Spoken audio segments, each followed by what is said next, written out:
iniciar, né? Então, bom dia a todo mundo. Estamos aqui iniciando a Semana de Educação, Cultura, Ciência e Tecnologia do Campus Cabedelo, a Órbita 2021. A gente está na 9ª edição do evento. Este ano a gente está fazendo no formato virtual devido à questão da pandemia, mas vamos iniciar hoje aqui trazendo um pouco do que vai acontecer no evento.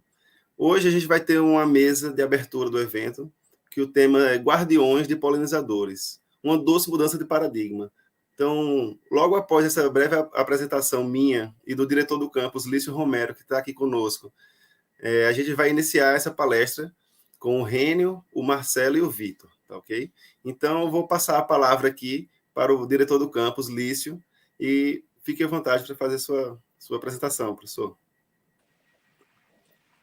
Obrigado, Diego, e bom dia a ti e bom dia a todos que estão nos acompanhando por essa transmissão através do YouTube, no canal de eventos do Campus Cabedelo. Um bom dia também a Bruno, aos nossos intérpretes de Libras e aos convidados, professores, professoras, técnicos e estudantes que estão nos acompanhando nesse momento. É muito bom, é muito gratificante ver que a Órbita chega à sua 9ª edição. Esse evento que é tão caro, é tão importante para nós do Campus Cabedelo, que surgiu nos idos de 2013, ainda como uma feira de ciências, e foi ganhando robustez, foi crescendo, foi ampliando a sua proposta e hoje chega em sua 9ª edição, em formato remoto, em virtude da pandemia, mas aproximando pessoas, trocando experiências, divulgando a produção científica do Campus Cabedelo, do IFPB, e fazendo com que os nossos estudantes das redes públicas municipal, estadual, aqui em Cabedelo, mobilizem conhecimentos junto dos nossos parceiros sociais em torno de temáticas que são muito importantes para todos nós e que são muito importantes para o mundo, né? Que neste ano temos o tema Teoria e Ação para o Desenvolvimento Sustentável e para os Direitos Humanos. Esse tema que está intimamente articulado com a Agenda 2030, proposto pela Organização das Nações Unidas e seus parceiros, que busca fazer com que, até 2030, as nações que fazem parte do sistema das Nações Unidas possam melhorar suas políticas públicas e desenvolver práticas sustentáveis de forma a preservar o mundo e a nossa existência nele. Isso está diretamente ligado à questão dos direitos humanos, a entendermos, nos entendermos enquanto espécie, que precisamos conviver bem em harmonia com o meio ambiente, de forma a preservá-lo, né, e garantir a nossa subsistência e a defesa e a preservação do que é natural, da nossa natureza. Esse ano, o evento também agrega um valor muito importante por fazer referência e fazer uma homenagem ao legado do educador Paulo Freire, educador brasileiro, nascido em Recife, no estado de Pernambuco, e que hoje é considerado patrono da educação brasileira e tanto trouxe de reflexões importantes e pertinentes para educadores e educadoras do mundo todo. Então, essa referência, essa homenagem que vai transpor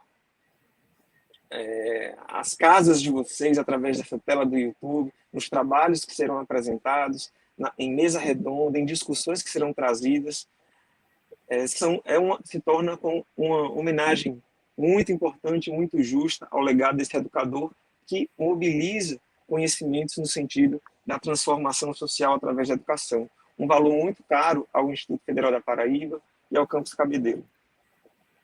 E eu quero agradecer a todos vocês que se envolveram neste evento, né, nesta reta final de ano civil, né, finalzinho do 3º bimestre, iniciando uma nova modulação, agora, segunda-feira, dia 13, já com o retorno de mais e mais atividades presenciais de forma gradual.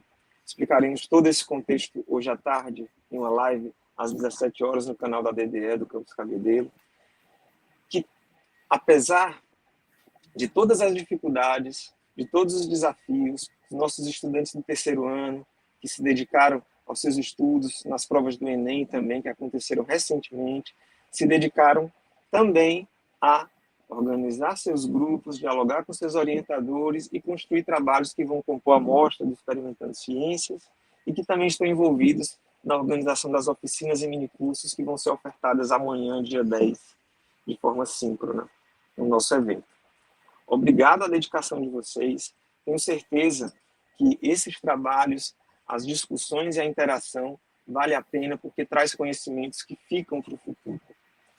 E meus agradecimentos também a todos os nossos servidores, a comissão organizadora, Diego, que você esteve à frente, né, enquanto coordenador dessa comissão e deste evento na atual edição, e a todos que se envolveram direta e indiretamente na concretização de mais um órbita que está belíssimo. Espero que todos aproveitem demais esses dias e que pensemos sobre a necessidade de pensarmos de forma sustentável e que olhemos cada vez mais para a importância da manutenção de direitos básicos, do respeito às diferenças, à diversidade, da construção de uma ótica, de uma perspectiva de uma cidadania global, onde todos nós possamos viver e dividir esse espaço que é o mundo conosco, com a natureza, com outras espécies, de forma não predatória, de forma preservacionista, garantindo assim o futuro de todas e todos em uma sociedade mais justa, mais igualitária. Forte abraço e obrigado, Diego, por este momento e bom órbita, pessoal.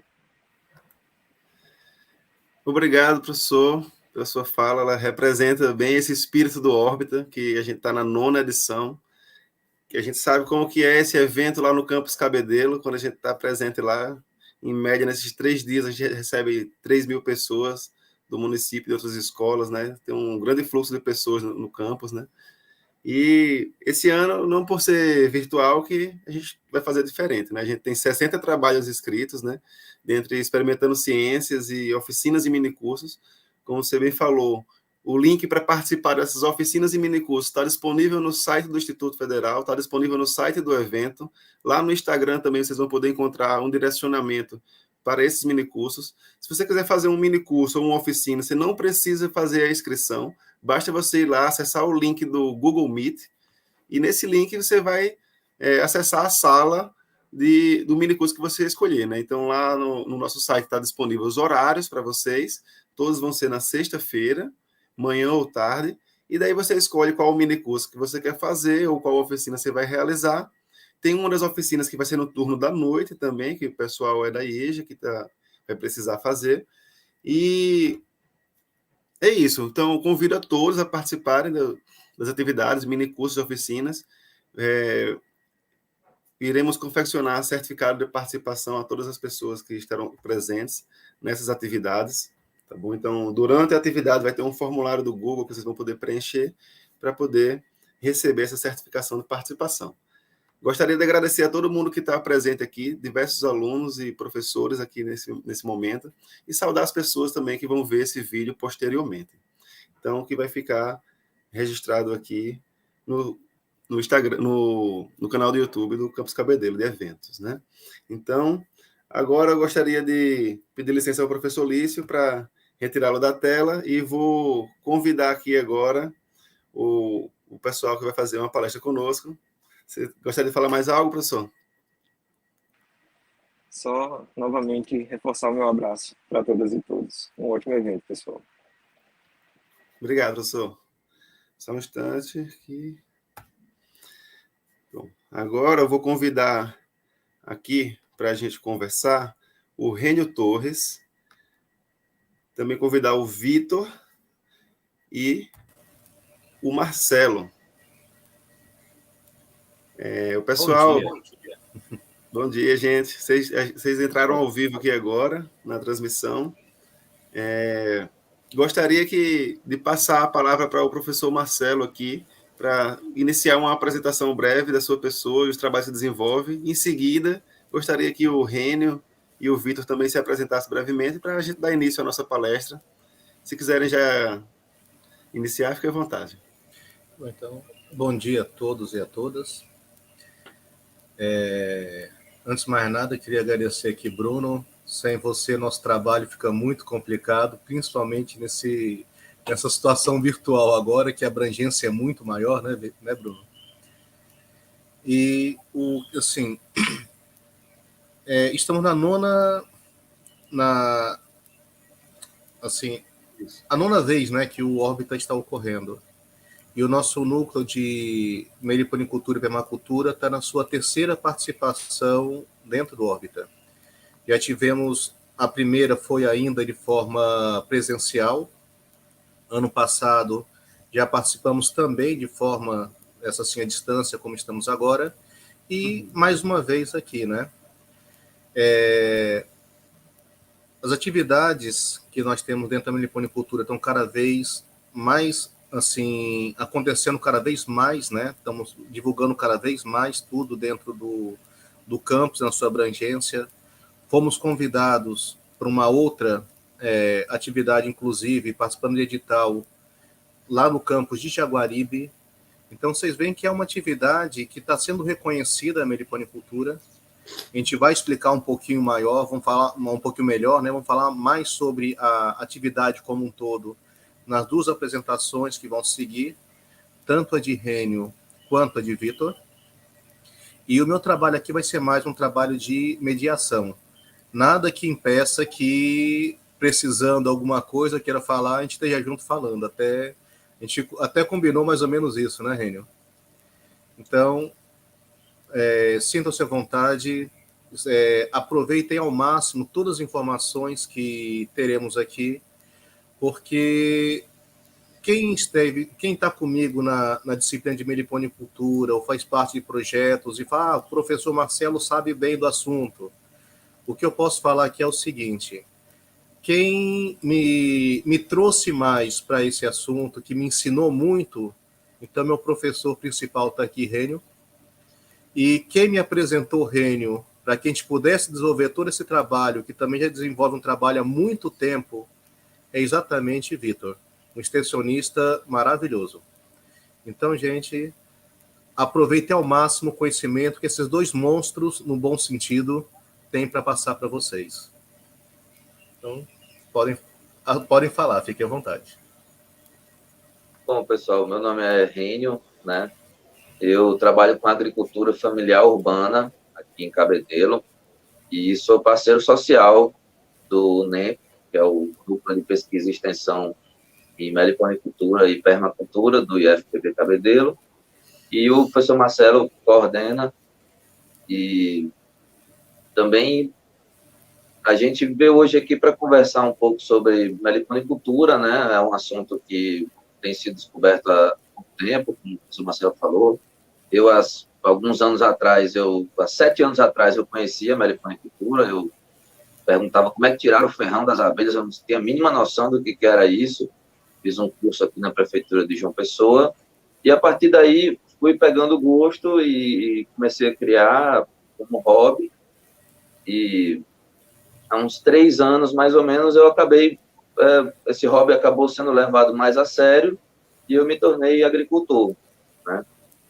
E a partir dessa descoberta de conseguir criar abelhas, fazer uma agricultura urbana, né, dentro da cidade, eu senti a necessidade de que a gente passasse isso para mais pessoas, né, que a gente divulgasse isso, que a gente pudesse estudar mais isso.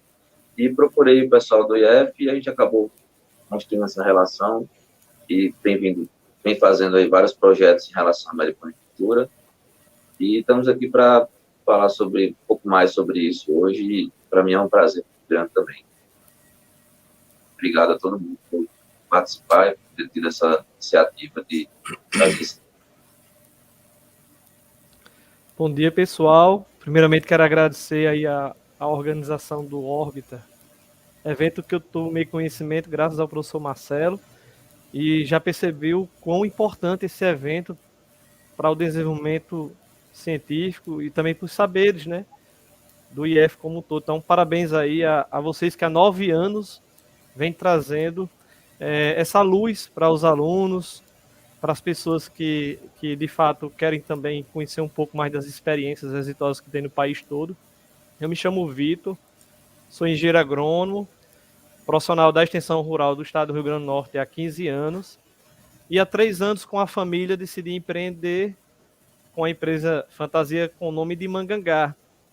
E assim como o Rênio, comecei na meliponicultura alguns anos mais tarde, e para mim também, sempre a gente começa como um hobby, e esse amor vai chegando ao ponto em que você começa a perceber que é possível também empreender, é possível complementar a renda, é possível agregar a criação de abelha e trazer novos hábitos, e creio que hoje nós vamos ter essas belas experiências, né, exitosas, tanto da parte do Rênio, na região de Cabedelo, como na nossa região aqui em Mossoró, Rio Grande do Norte. E conto com vocês, estamos aqui para tirar as dúvidas e também para conhecer outras experiências. Ok, gente, obrigado.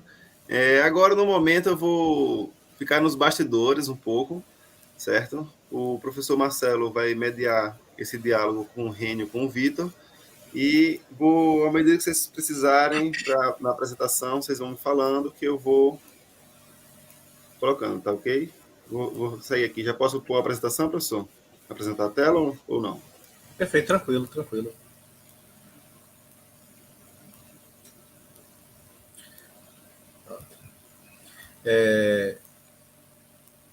Rênio. Oi, então. Fica à vontade, porque qualquer coisa estamos aqui para ajudar. Então, o professor Marcelo tinha pedido para a gente fazer essa apresentação, né? A gente construiu junto aí. Ele não botou o nome dele aí, mas era para ter botado também.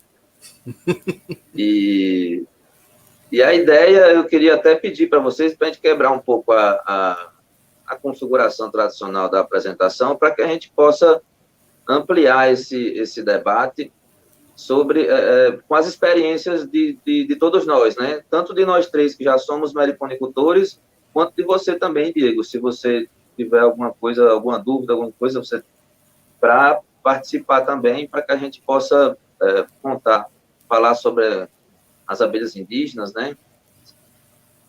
Mas através das nossas experiências mesmo, né? Compartilhando experiências, né? Então, o tema é esse, abelhas indígenas, quem são elas e qual a sua importância social.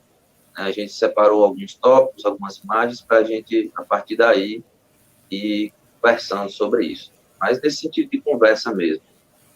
Então, tá aí. Quando falamos em abelhas, o que vem na sua cabeça, né? A primeira coisa, geralmente, que as pessoas associam é o ferrão e o mel. Então, tá aí retratado, né? Geralmente, o pessoal tem medo. Quando eu converso sobre abelhas, eu vejo até um espanto nas pessoas. Eu lembro também que quando eu comecei a criar abelhas, eu fui pesquisar na estante virtual, né, para ver livros sobre meliponicultura. E quando eu botei o tema abelha, eu percebi que mais da metade daqueles livros eram livros de ficção científica e de histórias de terror sobre abelhas, né? Então, aí tem todo um imaginário sobre as abelhas que foi criado e que a gente... tudo que a gente aprendeu sobre as abelhas vem dessa abelha aí, que é a abelha apis, que é a abelha com ferrão, né? Só que o que muita gente ainda não sabe é que essa abelha não é uma abelha do Brasil, né? Ela é uma abelha que foi trazida para cá há muito tempo, e ela é uma abelha que aí aqui no Brasil a gente já tinha nossas abelhas indígenas, né? Que eram as abelhas nativas brasileiras, né? Essa abelha apis foi trazida da Europa, trazida da África, enquanto aqui nas Américas a gente tem as melíponas, né? Que são as abelhas que a gente trouxe para cá. Então aqui a gente tem... Rênio, é interessante sim. Só lembrar aquela coisa, Marcelo, que as abelhas apis... As abelhas apis vieram para cá, não foi nem por mel, nem por nada disso, foi só por conta porque a Igreja Católica precisava de cera para a produção de velas para os rituais religiosos. Então, até o século XVIII, a gente não tinha abelha europeia por aqui, era só as nossas abelhas nativas. E perdão se o teu cortado aqui, você, né? Mas não, é porque pulou o slide, aí eu passei, mas justamente é importante então, a gente falar isso, que aqui a gente só tinha as abelhas trazidas da Itália, né? Por isso que o pessoal conhece essas abelhas com ferrão, como a abelha italiana, a abelha europeia, e a abelha também é africanizada, né? Só que essa abelha africana, ela foi trazida para cá a partir de 1950, então é muito recente, né? Até 1960, 70, aqui no Nordeste, só tinha abelha nativa, não tinha essa abelha com ferrão. Ela foi uma abelha que começou a chegar aqui há muito pouco tempo, né? E enquanto aqui a gente tinha uma diversidade enorme de espécies de abelha, né? Que a gente vai falar mais para frente. E então podemos passar, né, Marcelo? Você quer fazer? A tradição dos nossos índios é uma tradição muito oral. Então, os registros que nós temos da criação de abelha sem ferrão vem mais pelos povos maias. Então, aqui nessa imagem, nós temos aqui uma pessoa criando abelhas, porque as abelhas estão saindo desse pote de barro que está na mão, né, dessa figura. Exatamente criando, como nós temos aqui, esses potes com enxames dentro, né, que é uma colmeia. E esse afresco maia, então, é muito interessante, foi retirado de um códex maia, né? Aqui você tem uma divindade criando a abelha aqui nessas colmeias, aqui uma outra divindade num outro formato de colmeia, e aqui uma terceira divindade também, pegando uma terceira colmeia, só que essa colmeia é uma colmeia órfã, uma colmeia que está sem a rainha nela, porque a gente vê que está sem a cabeça aqui na abelha. Então, são coisas que são bem interessantes para ser vistas. E quando a gente fala em cima de quem, entre aspas, domesticou, né, que é esse o termo que tem lá nos livros, né, as abelhas, então temos algumas aqui e falando nossa tradição. Fica à vontade, Rênio. Então, aqui, como ele falou, aqui elas foram trazidas para cá há pouco tempo, né? Aqui a gente tem as abelhas nativas brasileiras, né? É importante a gente lembrar, só para contextualizar um pouco para o pessoal, né? No mundo a gente tem, acho que, mais de 20 mil espécies de abelhas, né? E talvez 90% delas sejam solitárias. Elas moram sozinhas, elas não têm esse comportamento social que a gente está acostumado a conhecer nas abelhas, que tem a rainha, que tem as operárias. Então, apenas 10% das 20 mil espécies de abelhas no mundo são abelhas sociais. E entre essas abelhas sociais tem um grupo de abelhas sem ferrão. A gente não vai aprofundar muito nesse sentido, mas é só para a gente entender que no mundo todo, principalmente nessa região tropical, a gente tem essas abelhas sem ferrão, pelo menos umas 500 espécies de abelhas sem ferrão. E provavelmente 300 espécies estão no Brasil. Então, o Brasil ele é privilegiado nesse sentido, né? A gente tem a maior parte das abelhas sem ferrão do mundo, e nossos antepassados aqui, indígenas, já têm contato com essas abelhas há muito tempo. E aí, nesse Codex Maia, eles retratam isso, né? O deus abelha, vocês veem aí uma imagem antropomórfica, né? Era um dos deuses mais importantes para os maias, né? Esse deus abelha. E eles já faziam a criação dessa abelha, aquela abelha, eu acho que é Benchelle, assim, que é uma melípona, né, Marcelo? Eles criavam em potes de barro, né? Dá para ver esses potes aí também. A Bacabe, que seria ela, no caso aqui. Isso. Olha aí, pronto. Então, eles criavam nesses potes de barro, depois eles evoluíram para criar nesses cortiços. Ó. Aqui a gente vê algumas imagens da criação tradicional, né? Uma coisa legal também, pessoal, é que, assim, a meliponicultura, ela está ressurgindo agora. Então, como a gente pode ver nas imagens aí, geralmente, quando a gente conhece as pessoas que criam há mais tempo, são pessoas muito antigas, né? São pessoas com mais de 60, 70 anos. Então, teve um vácuo gigante, assim, na geração de pessoas que deixaram de criar essas abelhas, né? Os filhos, os netos dessas pessoas deixaram de ter essa cultura e agora é que tem sido resgatado e que está se tornando mais popular, né? Então, aqui diga aí, Marcelo. Só um comentário que é bem interessante nesse aspecto, do fato do não saber, né? eu fui formado pelo FRN. Eu sempre tive muito ligado ao laboratório de entomologia, que é estudo de insetos. Eu me formei, a minha graduação foi em 2002. Eu tive vários colegas que estavam em intercâmbio ainda com o INPA, que é o Instituto de Pesquisa da Amazônia, que é muito forte dentro da meliponicultura, né? Mas até então nunca tinha escutado falar de abelha sem ferrão. Foi através de uma aluna que estava sendo orientando a mim, que a gente ia conversar sobre as práticas integrativas e complementares em saúde, né, as PICs, e que a Adriana comentou que tinha um amigo dela, um índio, que criava abelha sem ferrão. Eu falei, como assim abelha sem ferrão? Poxa, eu biólogo, com mestrado em ecologia, que trabalhei dentro da entomologia e nunca tinha escutado falar de abelha sem ferrão. Então, o pessoal não conhecer as abelhas sem ferrão é uma coisa assim, até é normal. A gente só sabe da europeia mesmo, como você comentou. Então, esse ressurgimento da meliponicultura está vindo exatamente agora, né? E aquilo que a gente vê, uma cultura que fazia parte, né, do tradicional. Você vê aí essa pessoa aqui nessa casa, né? E aqui a varanda da casa cheia de caixas modelo nordestino, caixa racional aqui, né? E aqui uma outra aqui já com uma caixa modelo ímpar, que a gente vai conversar mais à frente sobre isso, né, Reni? E a tradição que veio dos índios eram que eles pegavam as toras de madeira, que tinham colmeias dentro, e faziam esses cortiços aqui para a criação das abelhas. E aqui nós temos duas principais espécies de abelhas, né, que foram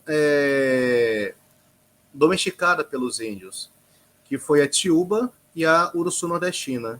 E aqui nós temos as várias tribos que domesticaram essas abelhas, igual como nós tínhamos aqui a bacabe vinda lá dos maias, né? E como o Rênio falou, a gente falou apenas de duas espécies aqui. As espécies que são utilizadas normalmente dentro da meliponicultura, que é essa criação racional de abelha sem ferrão, são em torno de apenas 80 espécies, o que nos mostra que nós temos muito, mas muito a pesquisar, aprender e estudar sobre tudo isso ainda. Perdão, Rênio, pode continuar.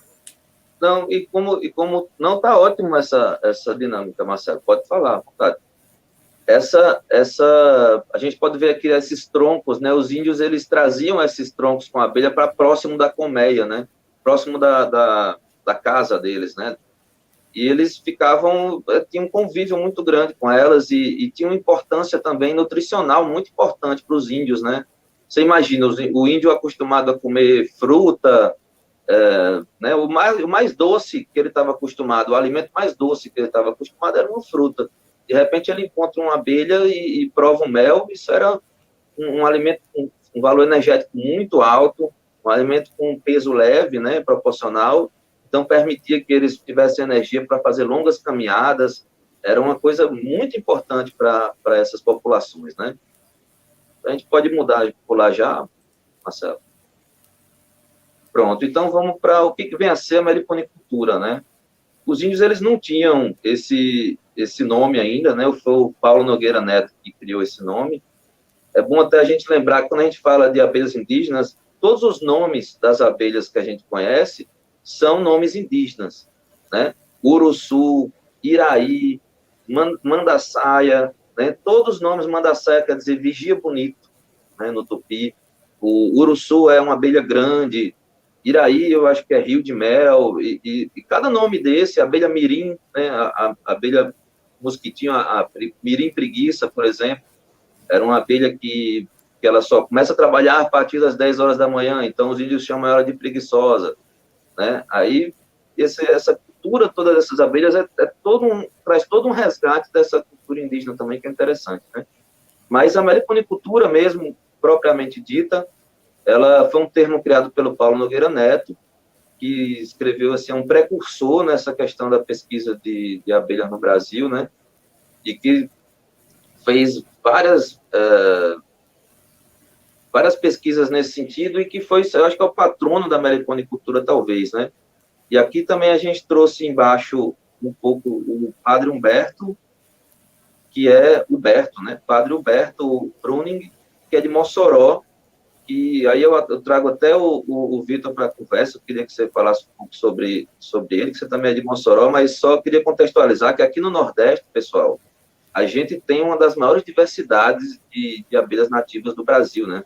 Provavelmente. A meliponicultura é uma atividade, assim, tipicamente nordestina, né? A gente tem uma cultura muito grande dessa atividade e a gente tem uma força muito grande também nacionalmente nesse sentido, né? Por exemplo, a gente vê a apicultura, ela é grande no sul do Brasil. O sul do Brasil produz mais da metade do mel, né? 3 estados do sul produzem mais da metade do mel do Brasil, talvez. E enquanto a meliponicultura, não. A meliponicultura, a grande produção mesmo da meliponicultura está aqui no norte, nordeste, e a cultura dela é toda nesse sentido, né? Então, se você quiser falar um pouco sobre dentro da academia, viu, Rênio, é um negócio interessante, porque nós temos 2 polos entre norte e nordeste dentro da academia, se falando de meliponicultura, que vem o INPA e a UFESA, em Mossoró. E fora isso, quase tudo quanto é trabalho que a gente encontra é mais pelo sul do Brasil. Apesar da produção de meliponíneos ser muito maior norte e nordeste, mas a parte científica vem quase que toda lá do sul, tirando o INPA e a UFESA, né? Que é onde nós temos alguma coisa. Então, no que a gente pensa enquanto instituto, não só na parte de extensão, mas enquanto academia, nós temos muita coisa para fazer. Eu vou ser bem sincero, me sinto envergonhado por ter conhecido as abelhas só há 3 anos, as nossas nativas. Eu, como biólogo, só conhecia de fora. E agora, por que isso? Porque a gente falta estudo. Mas, prossiga, Vitor. É contigo aí para falar o Beto. Não, então, queria que o Vitor falasse aqui, a gente vê essa imagem do padre, já com caixas nordestinas, né, que já é uma evolução daqueles troncos que a gente viu antes. E até hoje eu uso essas caixas, para você ver como é que elas são eficientes. Então, o Vitor mora no Mossoró, né, tem uma cultura muito grande e é muito antiga essa cultura de criação de abelhas aí, né, Vitor? Fala um pouco sobre isso. Eu já estou arrepiado só de ter visto essas imagens. Mas, com o coração na mão, o Berto Bruno, ele veio a Mossoró para exercer a função de padre, né, de Monsenhor, na verdade, Monsenhor Bruno. Ele é filho de Santa Catarina, de São Lurdigero, a cidade natal dele, mas adotou o Rio Grande do Norte como sua cidade, da qual se sensibilizou e muito ligado à religião que traz a abelha. Vocês acabaram de observar isso com Marcelo e o Rênio, mostrando os nossos ancestrais fazendo essa ligação entre a abelha e a alma, né? O Padre Humberto se sensibilizou com a abelha jandaíra, na cidade de Mossoró, onde a cidade tinha o hábito de se criar desde 1860. Numa comunidade que hoje é uma cidade chamada Grossos, já existia criadores tradicionais semelhantes àqueles troncos que foi colocado aí recentemente aí por nossos ancestrais. E aí o Bruno começou a adaptar o modelo de colmeia e incentivar os seus, digamos assim, frequentadores da igreja, né, a criar a abelha em casa. Então ele é uma Mahatma da meliponicultura nordestina, eu costumo dizer isso. Entre esses Mahatmas está Paulo Nogueira Neto, importantíssima essa referência. E aqui no Nordeste, no Rio Grande do Norte, em Mossoró especificamente, o Padre Humberto, que trabalhou como um educador ambiental e escreveu muitas cartas para Nogueira.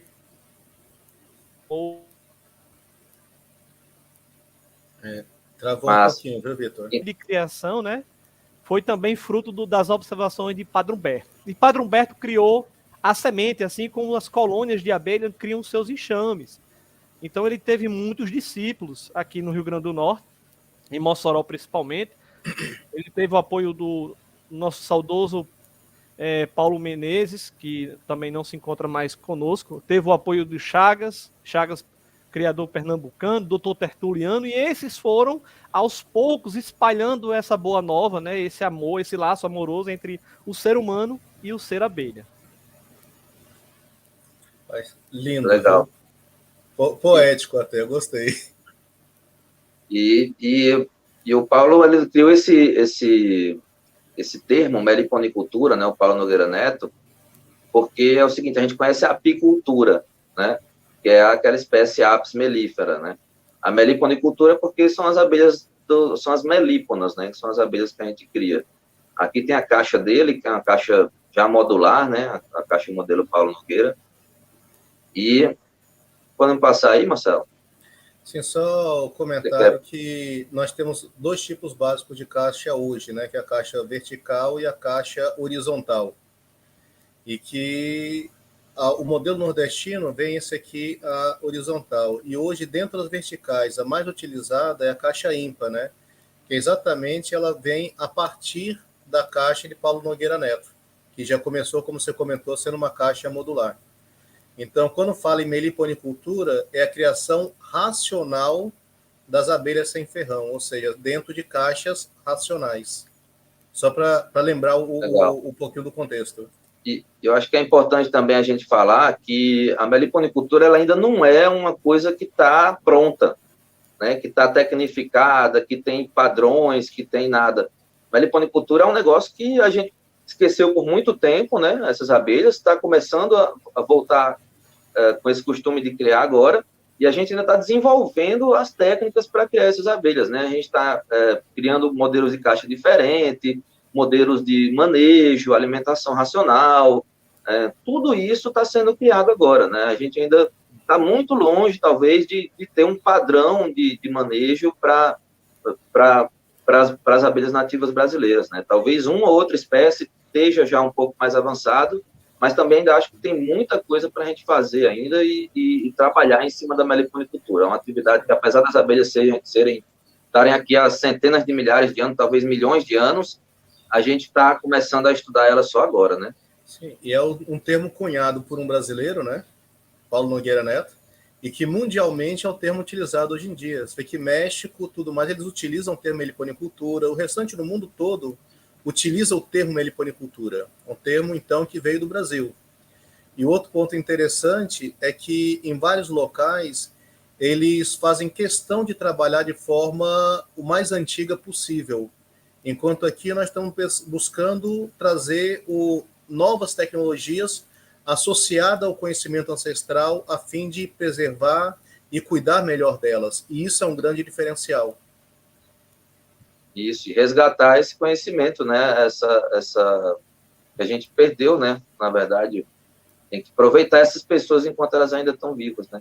Então, a gente separou aqui a importância social da meliponicultura em alguns pontos para apresentar para vocês. E o primeiro ponto é o ponto da nutrição. A gente colocou aqui o mel e o pólen, né? Aqui embaixo a gente observa vários potinhos de mel, cores totalmente diferentes, né? Aqui, aqui na tampa tem a espécie, né? Jataí, uruçu, jandaíra, tiúba, borá, né? Aqui a gente vê um pouco o tamanho da diversidade de méis ou meles que a gente tem aqui no Brasil, né? Para a gente ter uma grande variedade de abelhas, a gente tem uma grande variedade. Diga, Marcelo. É só o comentário que da ONU tirou essa imagem, né?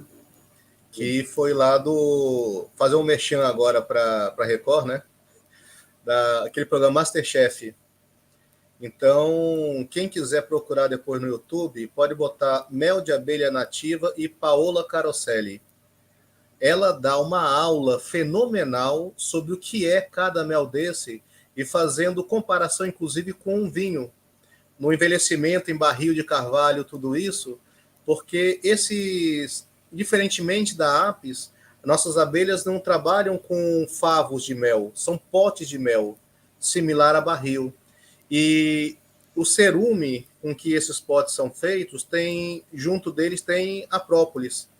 Então, cada mel desse, quando vai envelhecendo dentro desse pote de mel, vai tendo sabores, toques, notas totalmente diferentes.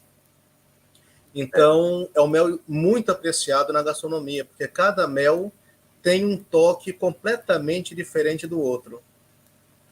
E o mel Prossiga. Não, então, justamente, né? Esse é o grande diferencial da gente, né? Que aquela abelha apis, ela armazena o mel dentro de potes de cera pura, né? E as nossas nativas, elas usam, além da cera delas, elas usam resinas de várias plantas diferentes. Então, a gente vai ter por exemplo, o mel de uruçu que eu crio aqui em Cabedelo é diferente do mel de uruçu que eu crio lá em Lucena. Mesmo que ela vá buscar o néctar na mesma flor, o fato dela pegar uma resina diferente lá no mangue vai dar um gosto totalmente diferente para o mel, vai trazer propriedades medicinais, inclusive, maiores do que o mel de abelhas com ferrão. E tem outro diferencial também, que o mel de abelhas nativas ele é um mel vivo, né? Ele está em constante transformação, né? Ele está em constante processo de fermentação. E isso traz uma gama enorme assim, de possibilidades para o criador. Dentro de uma única caixinha de abelha, a gente encontra méis diferentes, totalmente diferentes. A gente encontra méis tanto diferentes pela época que ela pegou aquela planta, por exemplo, o mel de girassol hoje, com o mel de girassol com 2 meses de guardado, ele já absorve o sabor daquele barrilzinho que o Marcelo falou, e ele já fica diferenciado, já fica mais maturado, né? Então, a gente tem várias oportunidades de explorar esses méis, principalmente dentro da alta gastronomia, tem sido muito valorizado, mas também é um mel de uso super popular pelas comunidades que criam há mais tempo, né? Uma coisa interessante, Rênio, é que a gente pode lembrar, por exemplo, quando nós temos hoje um problema gastrointestinal mais forte, é comum, né, fazer merchan de novo, o pessoal chegar e dar Yakult, né, o pessoal beber para poder repor a flora intestinal. Os nossos índios faziam o quê? Pegavam o saburá, né, o pólen das nossas abelhas nativas, misturavam com um pouquinho de mel e ingeriam isso para ajudar a repor essa flora intestinal. Então, até culturalmente, a gente já tinha algo muito interessante e que foi perdido ao longo do tempo. Pois é. E aqui também está o pólen, né, que você falou, que é outra fonte de alimento, né, talvez seja, dizem que é um dos alimentos mais completos da natureza, né, tem a maior parte dos aminoácidos. Pois é, geralmente o pessoal conhece mais o pólen de apis, né, só que também tem o pólen de abelhas nativas, né, que é o saburá, também muito conhecido. Quer pular aí, Marcelo? Quer falar mais? Bora. Vamos lá. Outro ponto, vamos trazer agora para a saúde física, né? Que é a questão do própolis. O que é o própolis, né? A gente trouxe aqui um monte de pesquisas, né? O Marcelo, ele fez uma pesquisa, ele colocou própolis e tumor. Olha quantos resultados tiveram, 24 mil resultados. 700. Né? Então, já não é uma coisa, aí já não é só a etnobiologia naquela. Aqui não é simplesmente buscar de qualquer forma no Google. A gente está buscando só artigos científicos. E quando você busca de qualquer forma, você vai achar verdades, mentiras, você acha tudo. Mas aqui estão buscando artigos científicos. E dentro desses 24.700, eu queria dar uma ênfase nisso aqui, olha. Apoptose e supressão de tumor vindo a partir do quê? Do própolis brasileiro, então, das nossas abelhas nativas. O que é o própolis? Essa mistura de várias resinas e que as abelhas buscam de cada uma das plantas para manter a sanidade, manter a saúde das suas colmeias. Tem pesquisas que dizem que o ambiente dentro de uma colmeia, por causa do ou da própolis, pode ser utilizado das duas formas, né? Ou no masculino ou no feminino. O ambiente dentro das colmeias é mais limpo que uma sala cirúrgica, que um centro cirúrgico. Então, só voltar pela parte ambiental, quando a gente fala em guardiães, né? Que elas fazem a polinização, tudo isso que a gente vai comentar mais à frente também, mas que o desmatamento faz com que as abelhas acabem tendo menos plantas para poder pegar esse própolis e que, gente, um dos grandes males da humanidade é o câncer.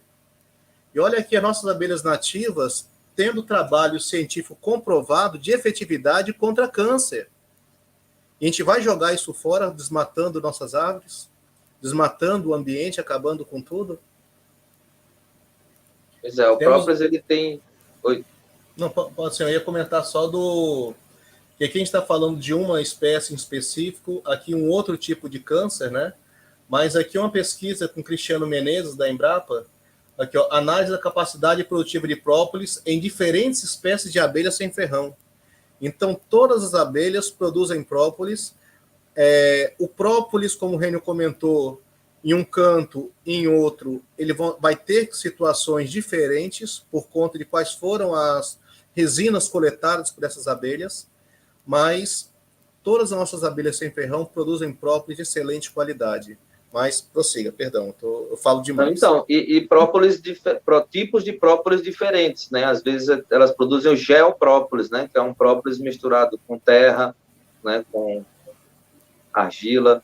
E, assim, o própolis, ele é muito importante para as abelhas, né? Tanto que ele tem esse nome, própolis, né? Que é própolis, né? Ele é a favor da cidade, né? No caso da cidade das abelhas. Então, ele é um remédio que as abelhas usam para desinfectar o enxame. Por exemplo, se elas tiverem com um problema de fungo, as abelhas, elas conhecem elas sabem qual é a resina da árvore que vai ajudar para combater o fungo.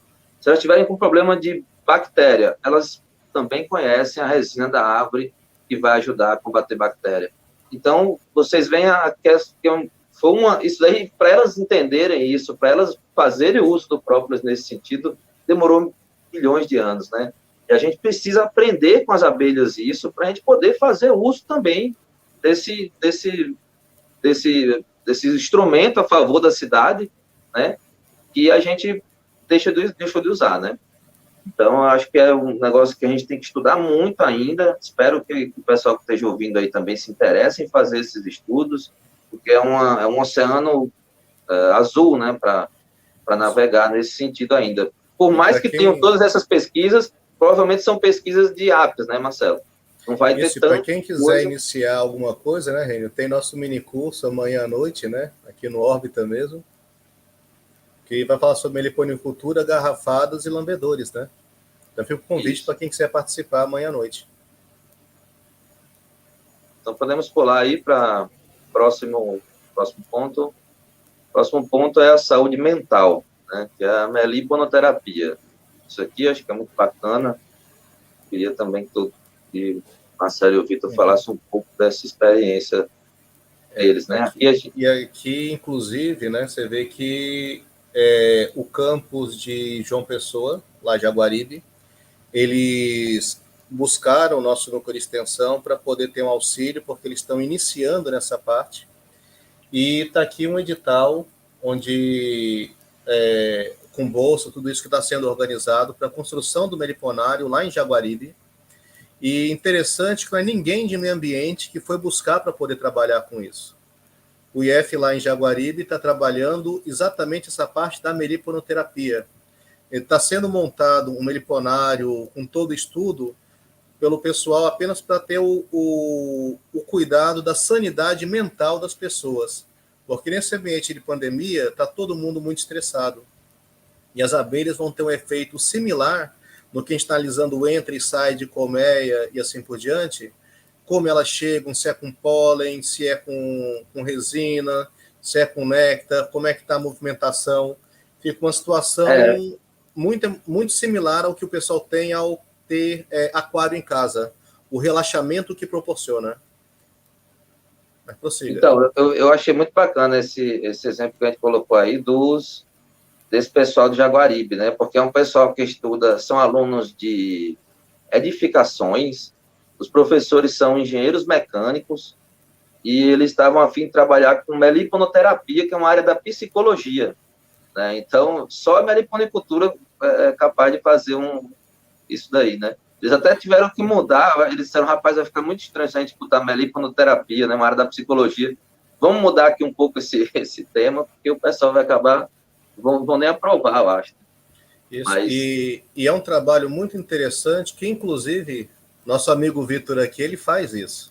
Ele trabalha com o que pode chamar de abelhas pet, que é exatamente a venda de enxames assim, bem bonitinho, que o pessoal tem em casa. Tem em casa não como um grande meliponário, mas como realmente animal de estimação. E aí vem o exemplo que eu aprendi com o Rênio, que eu achei muito massa, que é um excelente animal vamos ter a colmeia como um animal, né? Apesar de ser uma comunidade. Mas o que Rênio fala assim, que é o melhor animal de estimação para ter em casa, que você não tem que dar banho, não tem que levar veterinário, ele foge de casa, rouba comida na casa do vizinho e o vizinho fica feliz. Então, aprendi contigo a fumaça. O vizinho vai ter frutos, né? Bem polinizados, vai te agradecer, né? Por estar roubando comida na casa dele. E tem outra coisa também que ele traz uma paz, né? Que nem antigamente os médicos receitavam, você estava com estresse, ele dizia, não, você compra um aquário, né? Hoje em dia, essa questão da meliponicultura, a gente está se aprofundando muito nisso, na meliponoterapia, né? Muita gente, principalmente em Santa Catarina, em Florianópolis, tem um pessoal já nesse sentido. E é uma coisa que você imagina que experiência interessante, né, pessoal? Você está em casa criando toda uma comunidade complexa dentro de uma caixinha, que tem hierarquia, que tem várias funções, cada um tem a sua função, você começa a vida fazendo uma função, depois muda para outra, tudo complexo, todo mundo trabalhando pela colmeia, tudo bem organizado. Então, você ter contato com uma sociedade como essa, tão de perto, te faz aprender muita coisa, né? A gente percebe que a gente abre muito a nossa visão de mundo, né? E transforma a gente enquanto pessoa também. Então, a meliponoterapia é uma coisa muito importante, e eu acho que hoje em dia está começando mesmo, no comecinho de pesquisa nesse sentido, mas eu acho que vai trazer muitos benefícios para a gente, né? Vitor, conta um pouco dessa tua experiência também com meliponoterapia, se quiser. Tá fechado, já falava o filósofo Steiner que naquela época, em 1923, eles não tinham abelhas nativas, mas eles tinham a apis, né? E durante uma conferência ele disse que o apiário estava impregnado de eterno amor. Ele esse filósofo associa o ser abelha ao mais profundo ato amoroso, em que alguns indivíduos abdicam do trono, outros indivíduos vão para o campo, outros cuidam da colônia como sentinelas. Então isso tudo é um amor imbuído dentro do apiário. E a partir dessas conferências do filósofo Steiner, alguns clientes começaram a adquirir as colônias dentro da proposta da meliponoterapia. E a gente tem alguns estudos de caso de pessoas que, durante esse momento de introspecção que nós passamos, que nós chamamos de pandemia, foi digamos assim, a válvula de escape de algumas famílias, foi cuidar das abelhas. O que justamente tem tudo a ver com o que o filósofo falava há cerca de 100 anos. Então, hoje já passa a ser uma realidade, algumas pessoas praticam também o ato de... existe a apiterapia, né, que são um conjunto de produtos das abelhas que podem contribuir para a melhoria do ser humano. E até o ato de você cheirar a colônia é algo incrível. Tem colônias muito perfumadas que lhe faz trazer sentimentos muito agradáveis, apesar de ser saudosos sentimentos. Então, assim, tudo isso faz parte de um conjunto. Claro que o que eu estou colocando aqui ainda é uma coisa empírica, mas eu fico feliz por saber que já estão trabalhando cientificamente todo esse bem-estar que a colônia, como animal de estimação, ela pode trazer para o ser humano. Por isso que na antroposofia a abelha não é tratada como abelha, mas como ser abelha. E nós temos o ser humano e tem o ser abelha, que é aquele conjunto de organismo que traz para o ser humano segurança alimentar e nutricional, como foi abordado aqui, saúde e bem-estar, que é o que nós estamos falando nesse momento. Massa esse resgate histórico também da nossa relação com as abelhas. Daí a gente vê aquela questão da lua de mel, né, dos vikings, né, eles tinham as associações com abelhas sempre foram coisas muito profundas no nossos corações, né? Antigamente eles usavam a questão da abelha fazer a polinização, né, fazer a parte sexual das plantas. Isso também foi um subterfúgio para que a gente pudesse falar sobre sexo na antiguidade, né, usar as abelhas como referência. Então, elas estão presentes, assim, dentro do nosso imaginário e dos nossos sentimentos já há bastante tempo, né? Se as apes que ferroam estavam presentes, né? Imagine as nossas nativas que são tão dóceis, né? Vamos agora falar o outro ponto, o ponto do reflorestamento urbano, pasto meliponícola versus terreno baldio versus lixo. Bom, aqui a gente parte de um princípio já, assim, eu não vou criar um cavalo aqui em casa se eu não tiver um espaço, se eu não tiver um capim para esse cavalo comer, né? Então, a partir do momento que a gente cria abelha, a gente passa a se preocupar com as flores, né? A gente passa a observar as flores da nossa região, né? Eu começo a cuidar dessas flores, porque como a abelha, ela frequenta um raio muito grande, né? Talvez 1.000, 2.000 metros da sua casa, ela vai poder abranger uma região enorme. Então, o meliponicultor, ele passa a cuidar dessa região, ele passa aquele terreno baldio, ó, que a gente está vendo aqui, que o pessoal é sinônimo de lixo, de jogar as coisas fora, a gente passa a ter cuidado por ele, a gente passa a querer plantar flores, a gente passa a querer plantar árvores frutíferas, né, para que tenham para que a gente tenha flores, para que as nossas abelhas possam se alimentar. Então, é uma coisa muito interessante, porque transforma o meliponicultor, ele acaba sendo um agente ambiental, né? Porque eu não vou querer que o meu vizinho use veneno para inseto. Eu vou querer educar o meu vizinho para que ele não use veneno para inseto, porque minhas abelhas vão morrer. E é terrível quando isso acontece. Eu não vou querer que o meu vizinho derrube aquela árvore da casa dele, porque minhas abelhas dependem daquela árvore. Todo dia elas estão ali, né? Então, é uma relação, é um sentimento muito legal que a meliponicultura traz para a gente, né? A gente acaba virando ativista. Todo meliponicultor acaba sendo um pequeno ativista, né? Aqui embaixo tem uma experiência. Diga aí, Marcelo. Sim, interessante que, evolutivamente falando, as nossas abelhas, elas coevoluíram com as espécies vegetais também nativas. Então, quem são as melhores plantas a serem plantadas? São as plantas nativas. Então, o resgate ambiental é muito forte quando a gente fala em abelhas nativas. O vídeo que nós colocamos aqui embaixo como referência, inclusive, que é muita gente está cultivando abelha sem ferrão até na região metropolitana de Salvador. É um vídeo aqui da Rede Bahia. Teve aqui uma situação que eu achei muito interessante, que foi uma missionária católica, né? Que ela levou para uma determinada comunidade as abelhas sem ferrão. O pessoal começou a cuidar das abelhas nas lajes da casa, a vender mel, vender própolis, vender um bocado de produtos de abelhas, inclusive das próprias colmeias, que a gente vai comentar mais à frente, né, Rênio? Mas o principal é que tudo quanto era terreno baldio que tinha naquele bairro deixou de ser local de acúmulo de lixo para ser um local extremamente bem tratado, bem cuidado, porque é tudo pasto de abelha. Então é muito interessante isso. É como você falou ali, a gente está criando um bicho que frequenta a casa dos vizinhos, né? Um bicho do mundo, né? Aquela caixinha de abelha fica aberta ali. Muita gente vem aqui em casa e diz, não, mas está tudo aberto. Como assim? Você não cria elas trancadas? Né? Eu digo, não, elas saem, entram a hora que elas quiserem. A gente só fornece ali a caixinha, né? Elas frequentam uma área enorme. Então, podemos pular para o próximo ponto?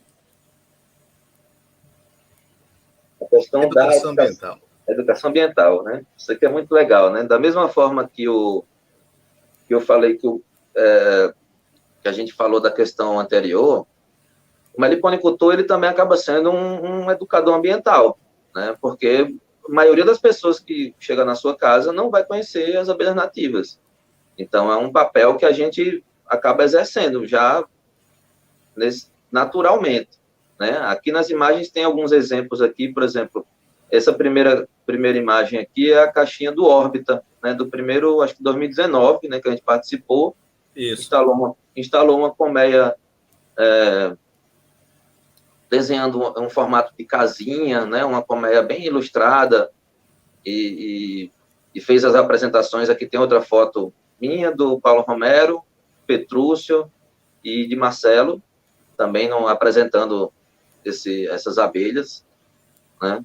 Aqui em cima tem uma foto da gente num projeto de extensão que a gente fez o ano passado, né, Marcelo? Isso. Na Lá em favela Portelinha. na Portelinha, né? Isso aqui é uma experiência incrível, galera. Imagina você colocar uma caixinha de abelha na entrada de uma comunidade, né? De uma favela. Né? A primeira coisa que o pessoal disse, não, vão depredar, os meninos vai dar voadora, né? Vai dar tudo errado, não faça isso não. Aí a gente, não, vamos fazer, né? A gente tem nada. A gente quer trabalhar com esse pessoal, né? E você vê, o primeiro dia que a gente colocou essa caixinha lá, o pessoal ficou meio com medo e tudo. Mas na próxima vez que eu voltei, pessoal, os vizinhos já tinham adotado a caixinha. Já passava o dia inteiro olhando para ela, acompanhando, dizendo, olha, hoje amanhã ela estava trabalhando bastante, agora ela parou. E é uma ferramenta, a meliponicultura e as abelhas nativas, né? Elas são uma ferramenta extremamente importante para a gente trabalhar a educação ambiental, né? A gente também tem aqui, porque a gente não colocou, mas a gente também tem, por exemplo, um projeto lá no Parque Paraíba, no Bessa, que a gente trabalha com educação ambiental. A gente recebe turma de escoteiros. Você teve um dia que a gente recebeu uma turma foi o Paulo que recebeu também, uma turma do pessoal do Instituto dos Cegos, pessoal. Você imagina que experiência interessante, né? O pessoal, eles não conseguiam ver, mas eles conseguiam escutar. Eles pegaram na abelha, conseguiram sentir a vibração dela, né? É uma coisa muito, muito bacana, provar o mel, né? Então, a educação ambiental com abelhas nativas é uma ferramenta super interessante. Até as dinâmicas, quando a gente trabalha com crianças, se torna mais fácil, porque é uma coisa que chama muito a atenção das crianças, né? É muito, muito bacana. As crianças sempre ficam, e são quem mais aprende, né? Porque tem uma vantagem, as crianças têm uma vantagem em relação à educação ambiental, porque boa parte delas talvez não teve o trauma do ferrão, né? Sim. Os adultos, geralmente, eles têm esse trauma do ferrão e é um pouco mais difícil, a gente tem que vencer essa barreira para que a gente possa, para que a meliponicultura possa entrar na cabeça daquela pessoa. As crianças, não. As crianças, a gente tem que tomar cuidado para dizer para ela que não são todas as abelhas que não têm ferrão, mas elas estão muito mais propícias a aprender e a replicar esses ensinamentos a partir do momento que a gente coloca essas abelhas, né? O Vitor também tem um trabalho muito bacana com a educação ambiental. Você quer falar alguma coisa, Vitor?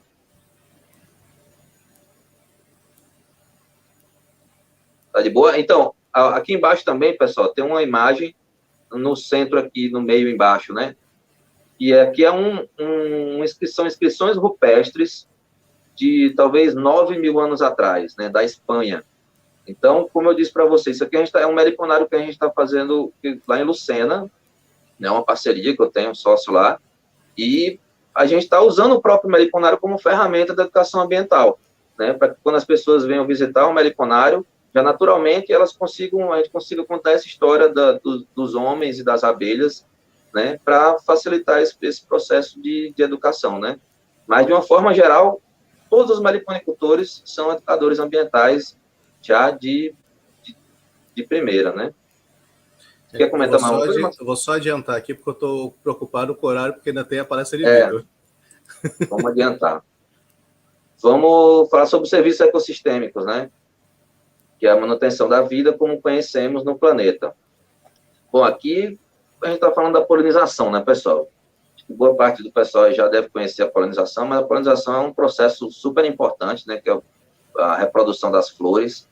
E as abelhas, elas são os principais animais, assim, que fazem esse serviço de polinização, né, que a gente chama de serviços ecossistêmicos, né, são serviços que a natureza oferece para a gente, né, a gente, quando a gente planta um pé de acerola em casa, a gente não sabe, mas se não tiver uma abelha para polinizar aquele pé de acerola ali, a gente provavelmente vai ter muita pouca acerola, né, e é uma abelha específica que poliniza aquele pé de acerola, né. O que a gente Você fala quer comentar mais aí, Marcelo, para a gente adiantar? Assim, o que a gente fala é o seguinte, a planta não tem como chegar lá, uma planta macho, sair andando, chegar até a planta fêmea, e aí, bora para lá? Bora ter um filhinho? Não tem como fazer. Quem faz esse serviço, que o termo correto, ecologicamente falando, é zoofilia, né? Que se pesquisar na internet vai achar um bocado de besteira, mas é deturpação. Mas é essa afinidade que as plantas têm com os animais, que fazem a polinização. E em torno de 80% de toda a polinização é feita por abelhas. As nossas abelhas nativas, elas são bem específicas em sua grande parte, né? Para as plantas também nativas. Então, a nossa vegetação depende intrinsecamente delas. Quem faz o meio de campo, quem faz a ligação do reino vegetal para o reino animal, em torno de 80% dos polinizadores são abelhas. E aqui nós esquecemos, a gente chegou a comentar, mas esqueceu de colocar, né, Rênio, a figura de Albert Einstein, para falar aqui daquela coisa, que se as abelhas sumirem, em 4 anos, a gente está extinto enquanto espécie, porque acabou o alimento. Não vou entrar aqui no mérito do que a gente fala da lei de agrotóxicos, para não se estender demais, mas é um total contrassenso, porque fala que é para afastar os insetos da plantação.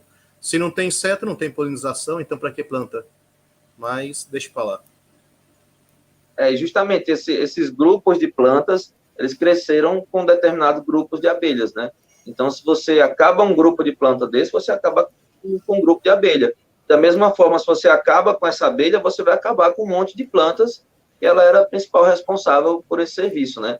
Provavelmente essa daí é a maior importância que a meliponicultura traz para a gente, né? São esses serviços ecossistêmicos, né?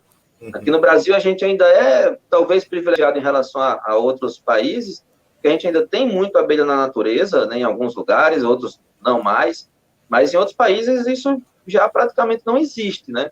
E eles são obrigados a ter que trazer abelha de outros lugares para poder oferecer esses serviços ecossistêmicos, tanto para a agricultura, quanto para a própria mata, o reflorestamento, né? Isso, e como você vê que tem locais na Ásia onde o pessoal vai com algodão para fazer polinização porque não tem mais abelha. Né? Precisa de milhares de pessoas, né? Então até pesquisam até no sentido de fazer robô, né, drones para fazer esse serviço, simplesmente porque não tem abelha.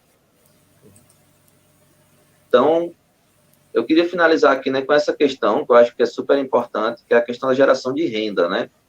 E é uma questão que a gente trabalha muito aqui no IF, né, que é uma coisa que eu sempre reforço nesse sentido, quando a gente vai fazer algum projeto, que é que a gente não esqueça dessa questão, porque, para mim, talvez seja o principal ponto da sustentabilidade, né, daquele tripé da sustentabilidade, né?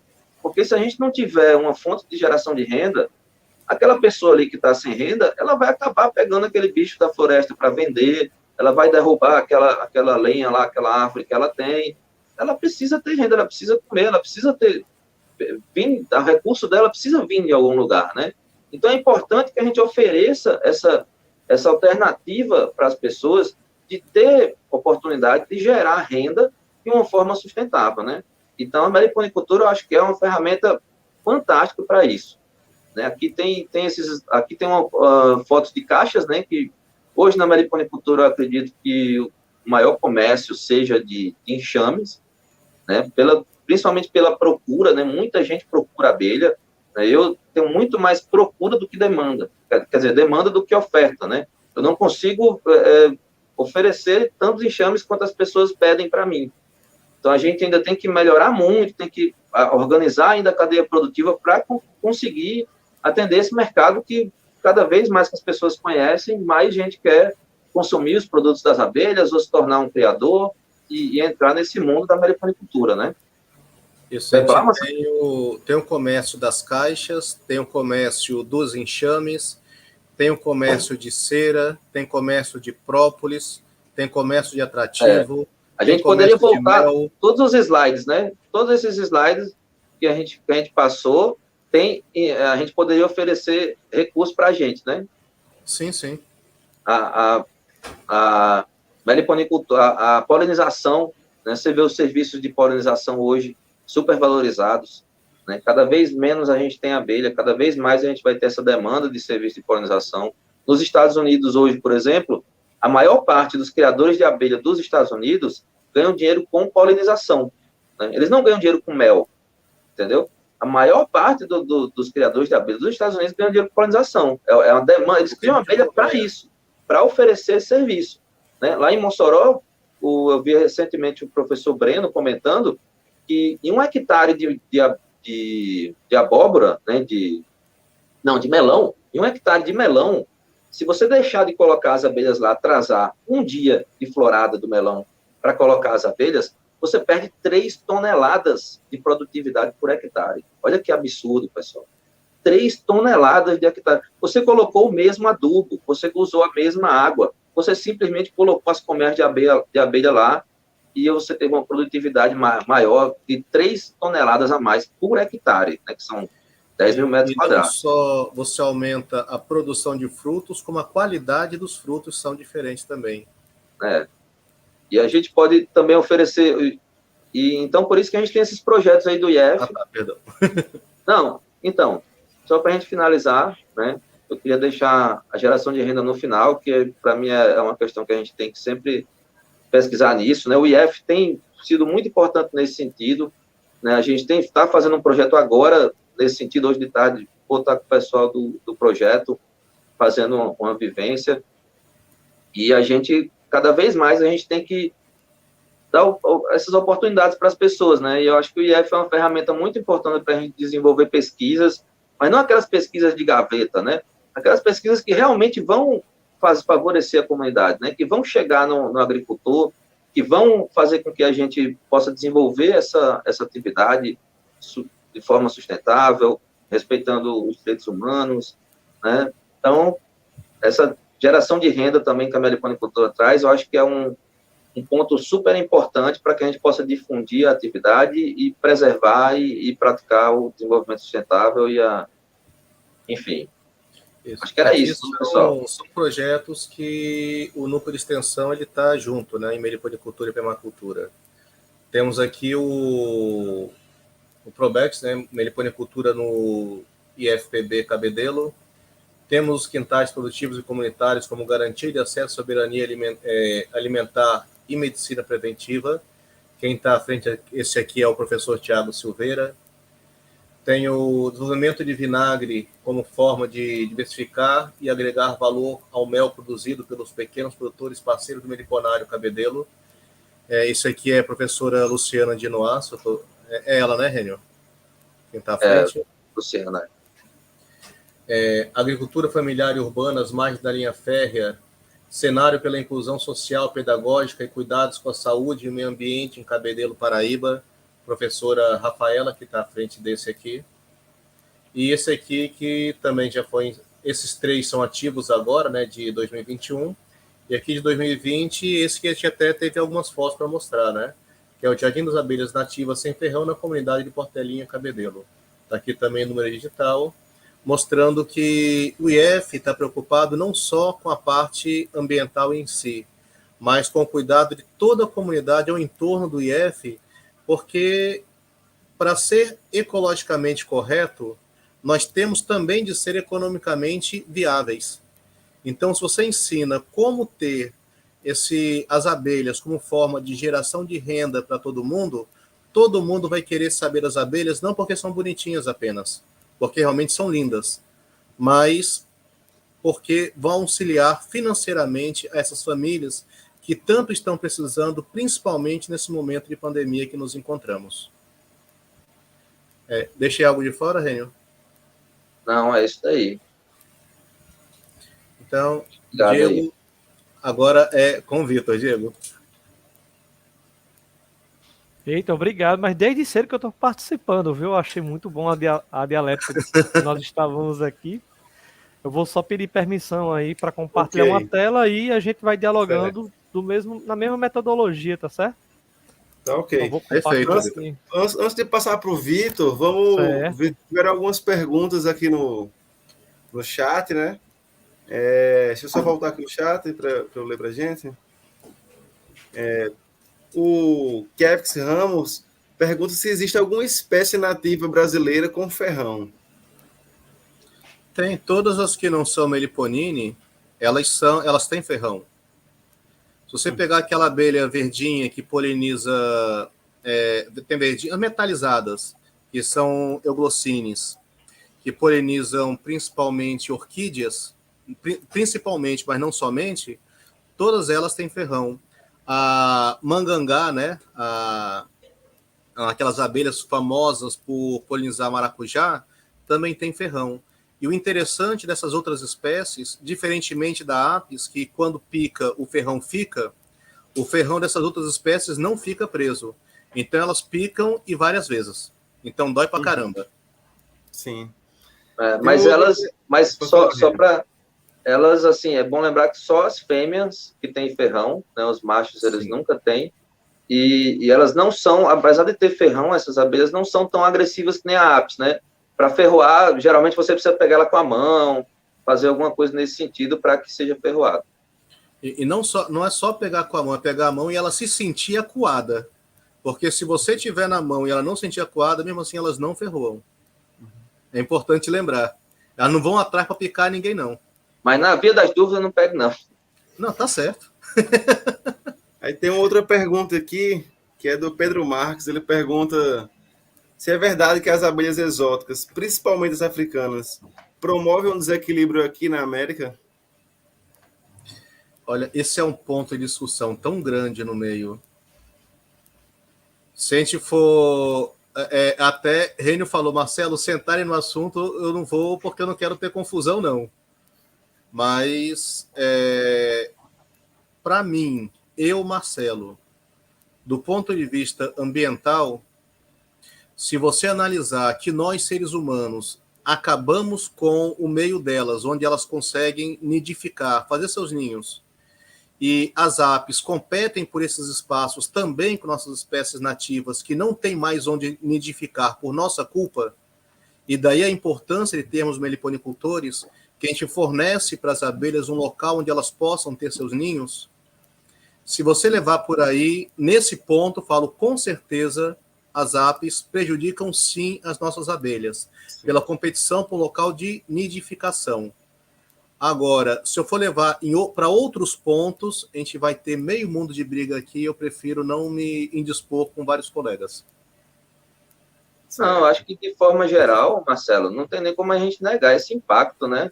A apis, ela mata pessoas, né, cara? Sim, sim. Os bombeiros, quando eles falam de apis, eles colocam ela na categoria de remoção de pragas, né, de controle de pragas. Ela tem uma importância econômica muito grande pro Brasil, né? Não tem como a gente negar isso, mas ela causa um desequilíbrio grande também, né? As nossas plantas nativas brasileiras, elas não, muitas delas não são polinizadas com eficiência pela apis, né? A apis vai polinizar com eficiência as plantas trazidas das regiões que ela veio, né? Da Europa, da Ásia. Então, a gente não tem como ignorar isso, né? Tem essa importância econômica, mas quem realmente é importante para a polinização das nossas plantas nativas são as abelhas brasileiras, né? Isso. Todas as espécies que necessitam de vibração para polinização, a apis não poliniza elas. E são várias, não são poucas, não. Sim. Então, no caso, por ser uma espécie introduzida, né, uma espécie exótica daqui, ela tem sim os seus impactos, né? Na realidade, a apis, ecologicamente falando, ela não é apenas exótica, ela é exótica e invasora. Ela causa prejuízos, sim. Tanto é como o Rênio comentou que o termo final quando você pega na invasora é que causa mal até ao ser humano. Esse é o termo como é utilizado nos livros.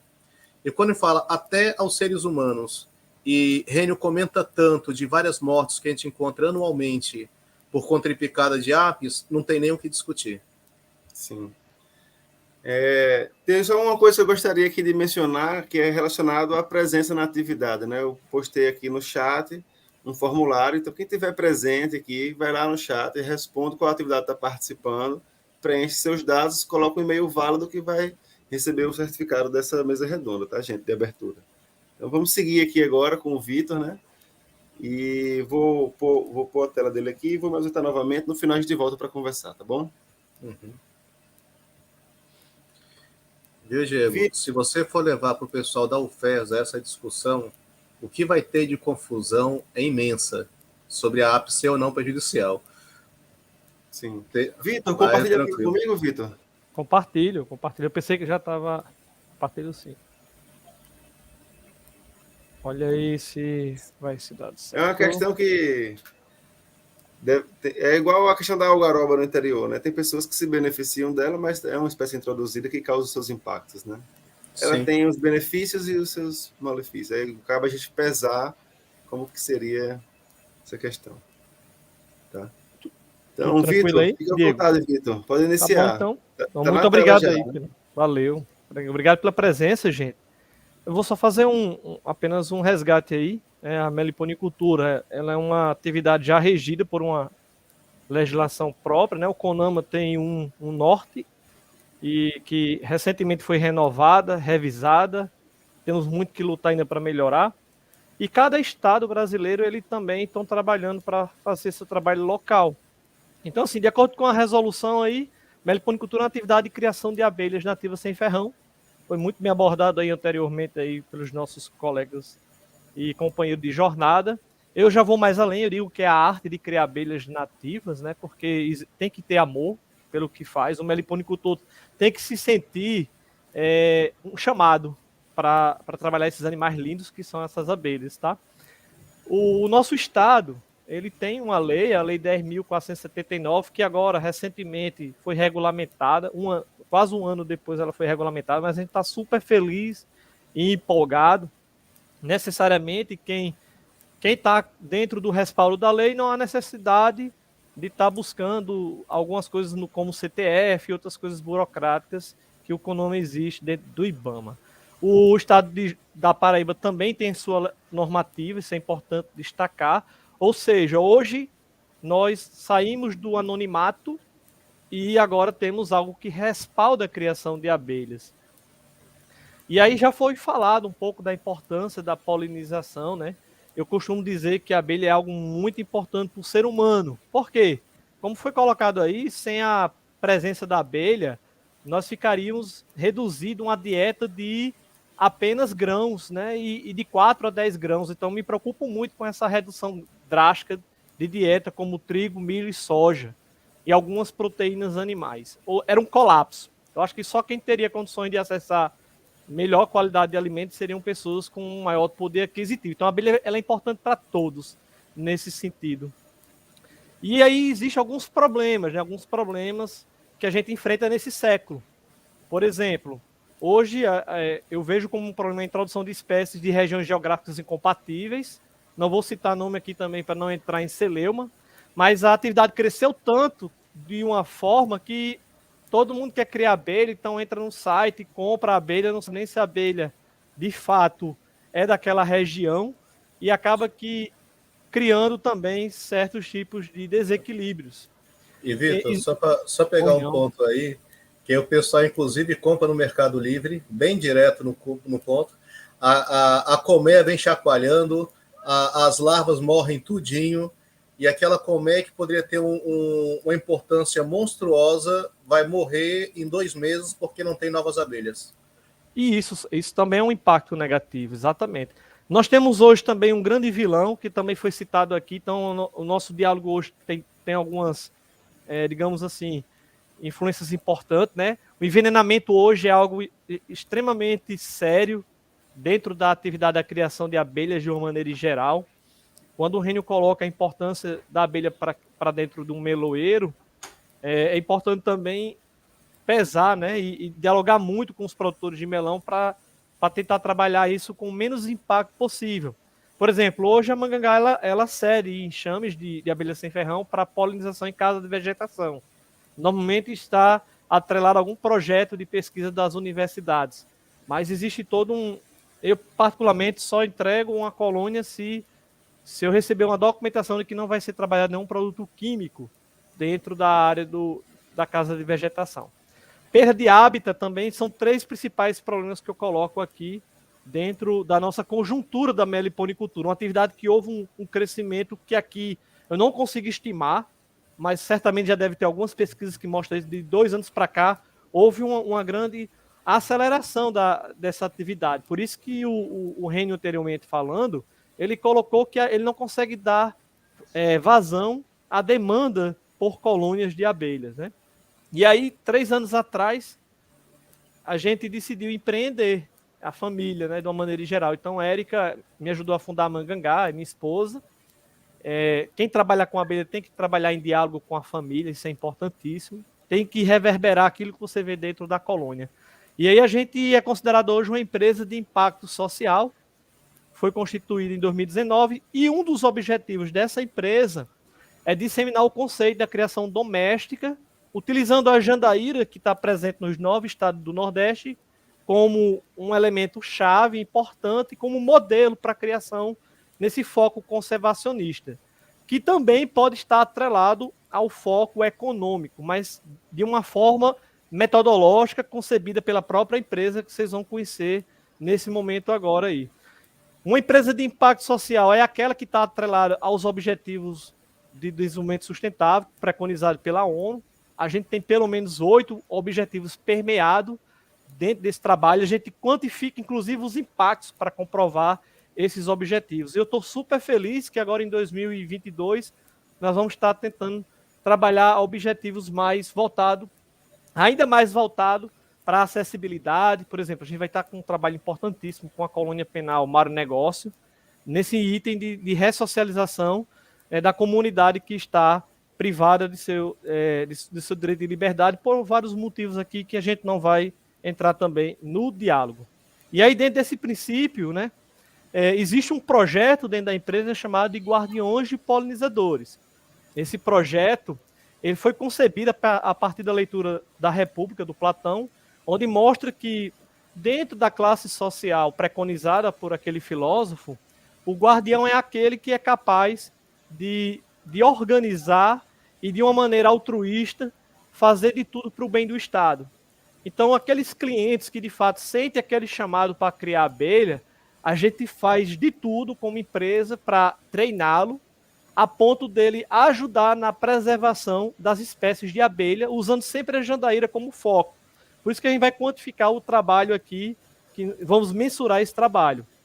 E aí, quando a gente recebe um cliente, uma vez por ano, a gente inicia um trabalho de quantificação dos dados. Hoje nós temos 130 guardiões, e durante 2021, a gente fez algumas enquetes com ele, e a gente pode observar justamente isso. Está inverso aí, tá? O 61,2 é o do lado de cá.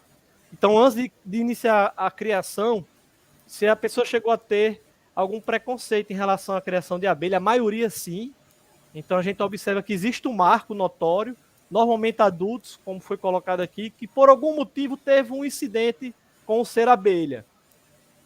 E aí, quando a gente começa a observar o trabalho, a gente faz a mesma pergunta, se ele sabe da importância que a abelha tem, né, para a manutenção dos agroecossistemas e do ecossistema como um todo.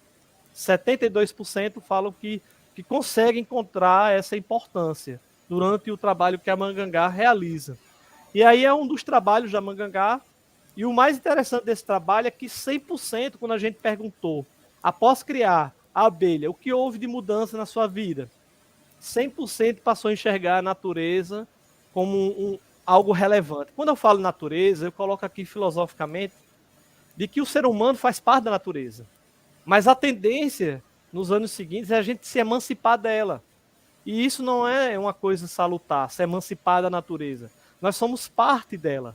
E quando eu vejo que 100% dos clientes dizem que passam a enxergar a natureza com mais relevância, isso já mostra um impacto positivo a pessoa se enxergar como parte da natureza e começa a mudar alguns hábitos, que a gente vai observar agora aqui no decorrer da apresentação. Primeiro que em 2019, nós tínhamos 81 guardiões, né? 81 clientes que trabalhavam 269 colônias de abelha jandaíra, atrelado ao manejo que a Mangangá preconiza. E o mais interessante, 96% deles estão na zona urbana. Em 2020, houve um salto, como eu coloquei para vocês, o início de pandemia, necessidade de busca de algo para matar, entre aspas, o tempo, mas é o contrário, é o tempo que mata a gente. E aí, a gente subiu para 107 guardiões de polinizadores, mantivemos a meta de 96% estar dentro da zona urbana, só que aumentou o número de preservação de abelhas, número de colônias e a diversificação também. Apesar de que 82% do meliponário está presente a rainha do sertão, que é a abelha jandaíra. Contudo, mais de 6 espécies já foi trabalhada pelos guardiões. Ou seja, começou com a jandaíra, mas começou, então, o início da preservação das outras espécies, trazendo o conceito de guardiões, trazendo a diversidade e a melhoria da fauna. Só que em 2020 e 2021, não se pode criar abelhas sem plantar. Então a gente iniciou a campanha entre os próprios guardiões, uma campanha motivacional, regida pelo próprio grupo de clientes, da necessidade de plantar para o futuro. Plantar para a abelha, plantar para as pessoas. E aí a gente, em 2020, conseguimos plantar 1.400 espécies vegetais, das mais diversas possíveis, isso é importante destacar, desde horta, em apartamentos, como vocês estão vendo aí na imagem embaixo, até árvores nativas com essa tendência de ser melitófita, né, ou meliponícola, como foi citado anteriormente aí. E aí a gente observa que houve também um aumento, né, do número de guardiões e praticamente dobramos o número de colônias protegidas pelo grupo. Por quê? Porque a empresa ensina você do zero a ter uma colônia, a produzir um enxame, a produzir seu alimento e a preservar o meio ambiente. Tudo é uma fase. Como também houve um aumento da diversidade de espécies de abelha criada. Mas, como sempre, a rainha do sertão, ela passa a ser sempre a mais frequente dentro dos meliponários, até porque é o objetivo da empresa utilizá-la como uma ferramenta que seja capaz de nortear aos outros manejos. Aí a nossa pegada, que eu costumo chamar que é a pegada ecológica, observe que nós estamos presentes do Ceará e a Paraíba, sempre respeitando o raio de 320 quilômetros da sede onde a Mangangá está, que é em Mossoró, porque esse raio, cientificamente, é o raio em que, geneticamente, existe possibilidade das populações prevalecerem, apesar de ter jandaíra em Pernambuco, em algumas partes da Bahia e de Alagoas, as populações aqui são diferentes em termos de genética daqui. Então a gente respeita sempre esse raio dos 320 quilômetros que a pesquisa aponta. Como é que funciona o projeto dos Guardiões? A pessoa, ao acessar essa proposta, ela vai ter acesso a 4 consultorias online, uma mentoria semanal sobre diversos assuntos, inclusive a partir de janeiro, nós vamos iniciar uma leitura comentada do livro, né, Apicultura a partir do respeito pela vida, e aí em cima disso nós vamos trabalhar a proposta da meliponicultura. E a participação num grupo que nós chamamos de Guardiões de Polinizadores, que é um grupo que tem 130 participantes e que diariamente trocamos experiência, trocamos mudas e trocamos também informações da área. A Mangangá hoje tem um site que vocês podem acessar, tem muita coisa interessante no site, tem um blog incrível, né, que é www.mangangaprodutos.com.br. Vocês acessam o site e a gente tem algumas matérias de cunho importante dentro da meliponicultura. Recebemos também das pessoas matérias para ser colocadas no site, desde que elas estejam permeadas dentro do princípio da agroecologia. E, recentemente, dentro dos produtos que a gente trabalha desde a criação até o desenvolvimento de produtos, nós criamos o app, né, para o manejo de abelhas sem ferrão, que é o app da Mangangá, que é o www.app.mangangaprodutos.com.br, em que o cliente faz o login, ele pode acessar uma assinatura para uma colônia, se ele gostar, ele entra em contato conosco, nós damos todo o suporte técnico para ele utilizar essa ferramenta como dado de registros para tomadas de decisão no manejo. É aí onde é que eu entendo que a tecnologia ela é crucial dentro do manejo com as abelhas. Tanto é disponível para o site, como tem um modelo disponível para uso em celular. Nós temos um curso bem interessante, não é caro, ele custa somente R$ 89,00. É o manejo de base ecológica da abelha jandaíra, que está no Tenda Educacional. A pessoa pode acessar o site www.tendaeducacional.com.br e acessar nosso curso. E a partir dele ter uma noção de como pode trabalhar as suas espécies nas suas regiões com um formato preconizado para um melhor bem-estar da abelha e também uma geração de renda. Nós temos aí o nosso Instagram. O Instagram tem muito conteúdo importante para a área da meliponicultura. É o Instagram @mangangaprodutos. E dia 29 e dia 30 de janeiro, eu convido vocês a participar da nossa imersão em meliponicultura, tá na Fazenda Califórnia, em São Gonçalo do Amaranto, no Instituto Aflorar. Vai ser um dia e meio de pura experiência, utilizando a antroposofia e o manejo de base ecológica dentro do Ser Abelha e essa parceria que o Ser Abelha tem para com o ser humano. E aí nos colocamos à disposição para tirar as dúvidas, né, e contribuir com esse evento tão importante que é o evento de hoje, organizado pelo Órbita.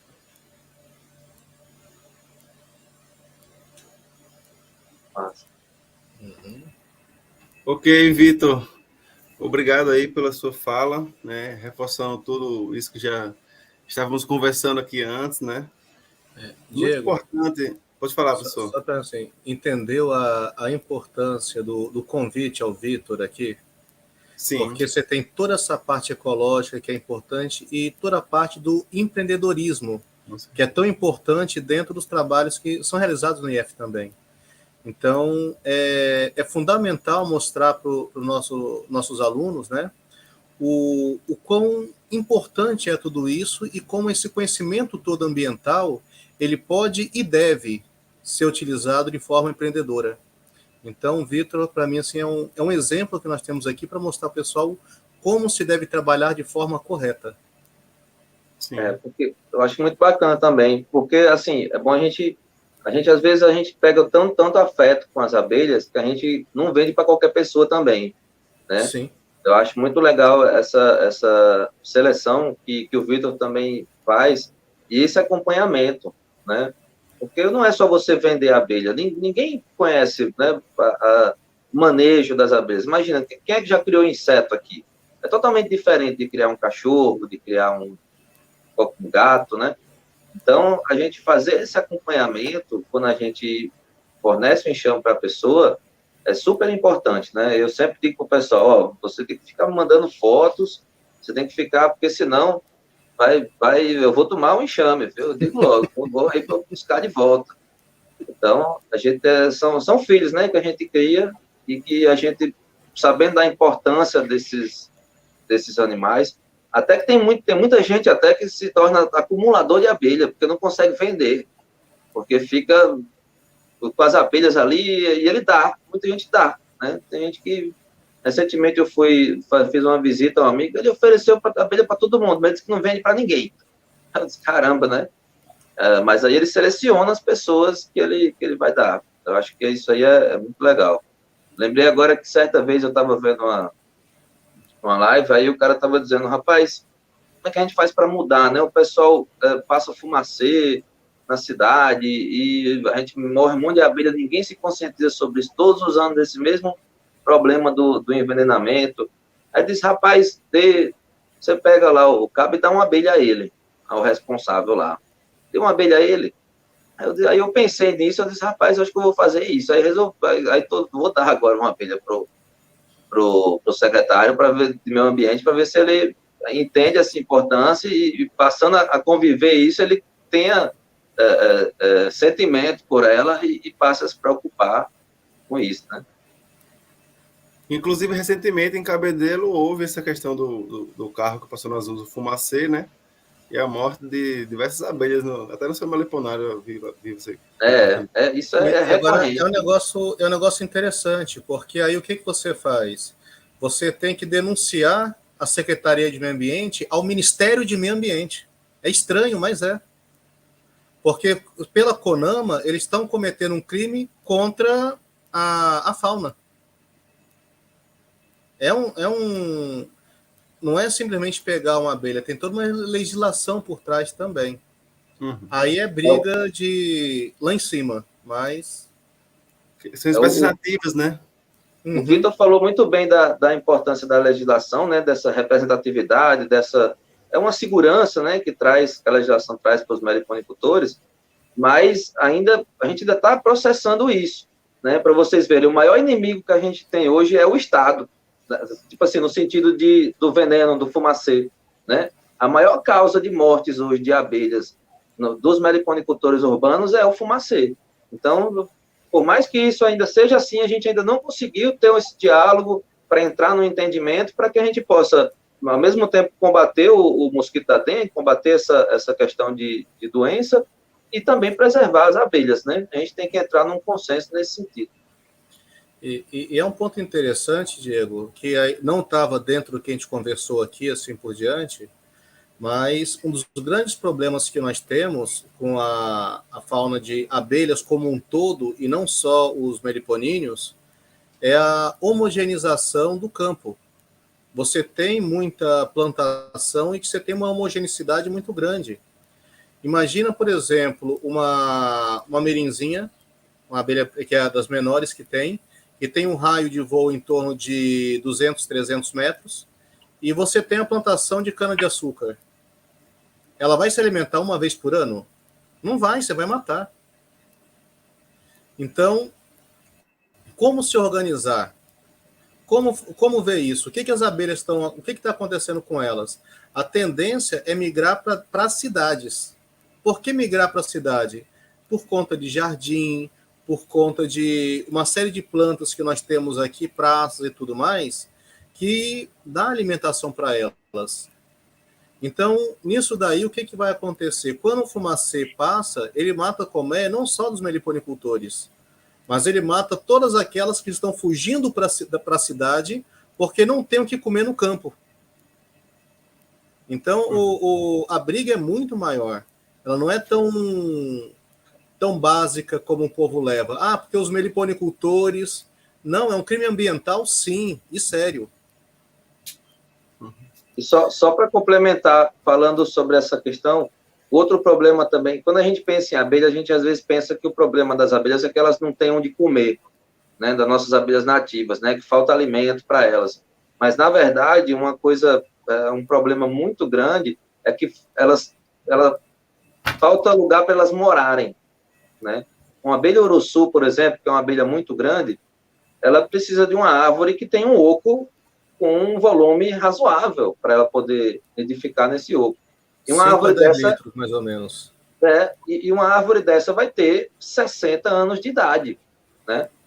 Para você plantar hoje uma árvore, para até o ponto dessa árvore poder abrigar uma abelha uruçu, vai demorar 50, 60 anos, né, talvez.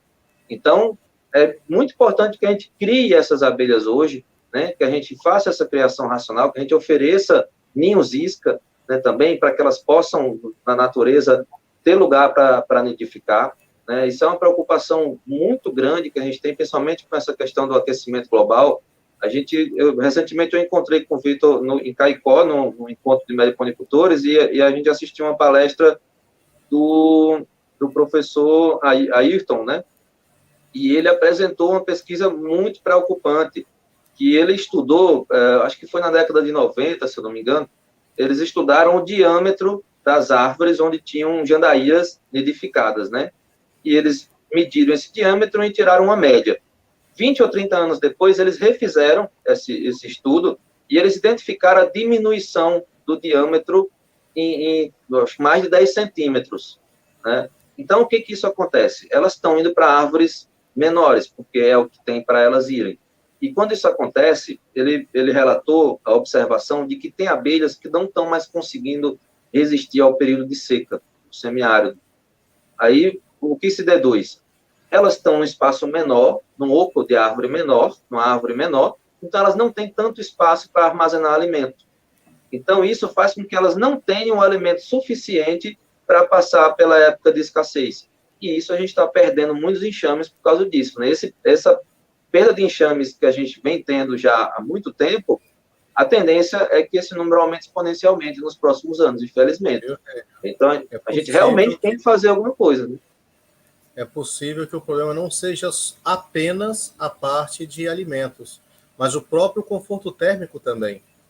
É uma outra possibilidade, porque se você tem um espaço entre onde está o ninho para a parte externa menor, você tem um aumento de temperatura também. Durante o período seco, toda a estrutura interna da colmeia pode ser prejudicada. Sim. Assim, o alimento, com certeza, mas esse pode ser outro motivo também, que teria que ser estudado. Isso aí vai prejudicar a perpetuação dessas espécies, né? Então, pode ser um fator limitante na existência de uma determinada espécie e da manutenção da vida que ela poliniza, né? Tem uma pergunta aqui, gente, no chat, do Adilson. Ele pergunta se essas espécies vegetais que são usadas, plantadas para as abelhas, né, para auxiliar na criação das abelhas, podem ser punk, né, que são especialmente as flores comestíveis, tipo a dália, Major Gomes, beldroga, feijão borboleta, né? Ele quer saber se existe alguma associação também, se as abelhas se alimentam também das punks, que são as plantas alimentícias não convencionais. Naquele vídeo, Diego, que a gente colocou aqui falando da... Lá tem muita gente criando a abelha em região urbana, eles inclusive falam dessa associação que tem das abelhas com as punks. Então, você pode utilizar sim. Você, quando fala em pasto meliponícola, você tem as arbóreas, você tem as arbustivas e você tem as herbáceas. Então, cada uma, pensando numa situação, inclusive, de reflorestamento, tem esse momento certo, como organizar para recompor esse pasto variado. E as punks, com certeza, estão inseridas sim. Sim. Tem aqui um comentário que foi do professor Tiago Silveira, que eu achei bem interessante. Ele fala sobre a importância dessa mesa que a gente está colocando aqui na abertura do Órbita, né? Que é um momento da visibilidade desses projetos do núcleo de extensão que está cada vez crescendo mais, né? Fico feliz de estar aqui compartilhando esse momento com o Rênio, com o professor Marcelo, com o Victor, né? Que em determinado momento estava no campo da ideia, né? O Rênio desenvolveu já o seu trabalho há alguns anos e a ideia era ser parceiro social da instituição e conseguiu, né, efetivar diversos projetos e acredito que vai continuar sendo parceiro social da instituição por muitos anos, né? Fico muito feliz com isso, tá, gente? Estar aqui com vocês e estar concretizando nessa parceria, viu, Diego? Me veio um negócio na cabeça aqui. Quem foi o ser abelha dessa parceria foi o Vitor. E foi ele quem levou para que a gente pudesse encontrar aqui o Rênio tá junto com o IF, né? Isso. Do Rio Grande do Norte, né? Telefone conseguiu o contato aqui na Paraíba, né? Muito interessante. Só uma coisa lá da pergunta do Adilson, que ele vai ter que buscar as abelhas que polinizam especificamente essas flores que ele falou, né? Às vezes ele, por exemplo, tem as abelhas mirins, né? Que são abelhas pequenininhas e não vão tão longe, então elas são mais, talvez, generalistas, elas vão se alimentar do que tem mais próximo ali. Então, você vai ter que fazer ter essa relação, né? Você criar as abelhas ou até atrair as abelhas que possam, para morar na sua casa, né? Colocar ninhos isca, né? Tem aqueles ninhos isca para abelha solitária hoje, que está super na moda, né? Você vê, um amigo meu trouxe da Suíça um ninho isca de abelha solitária para mim. Eu disse, rapaz, isso aqui a gente podia ter feito aqui na marcenaria, tu trouxe o negócio na mala. Ele disse, não, eu achei fantástico, revolucionário. Eu disse, caramba, são coisas tão simples que a gente pode fazer, né, para atrair essas abelhas para morarem perto da gente e trazerem esse benefício da polinização. De um modo geral, viu, Rênio, só para voltar à situação da Adilson, eu creio, mas a gente tem que estudar que as escapotrigonas, em geral, são bem indicadas. Mas a gente teria que pesquisar melhor. É porque essa é a questão, que é uma questão interessante, né? Porque como a gente tem muitas espécies de abelha, a gente tem várias possibilidades, né? A gente pode criar uma abelha especificamente porque ela é uma boa produtora de pólen, e a gente precisa de pólen. A gente pode criar uma abelha especificamente para polinizar os pés de laranja da gente, né? A gente pode criar uma abelha só porque a gente quer mel, né? A gente pode... como são muitas espécies, a gente tem várias opções, várias oportunidades, e cada espécie vai ter uma potencialidade maior em alguma coisa.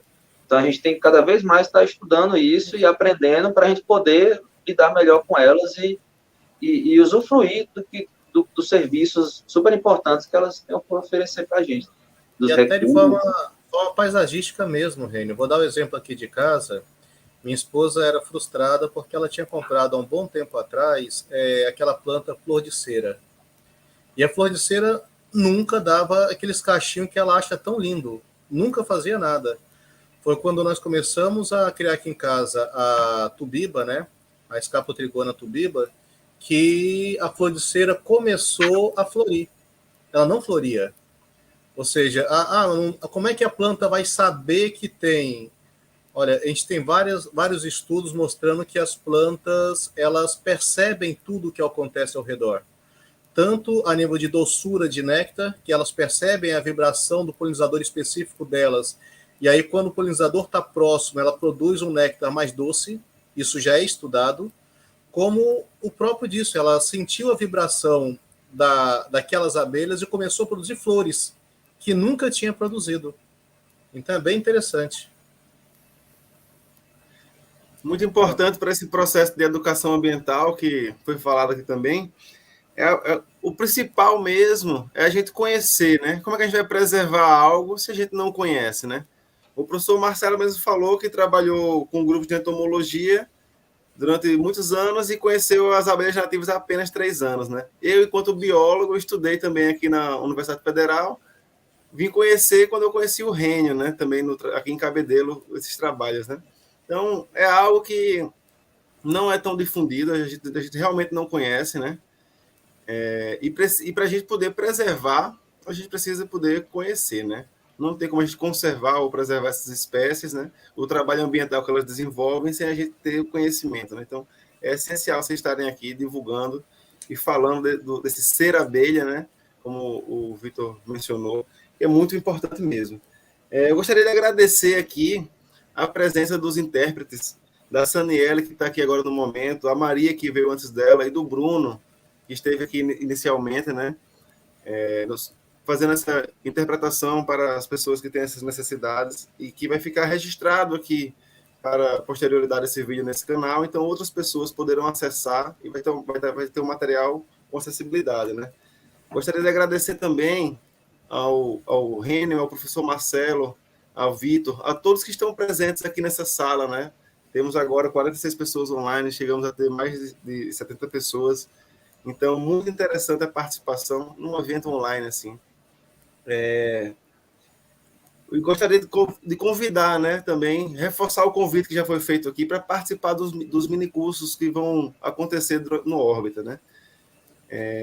Gostaria de passar a palavra agora para o pessoal para fazer uma fala de encerramento aqui do nosso momento. Fiquem à vontade para fazer uma fala de despedida, de encerramento, de convite. Fiquem à vontade.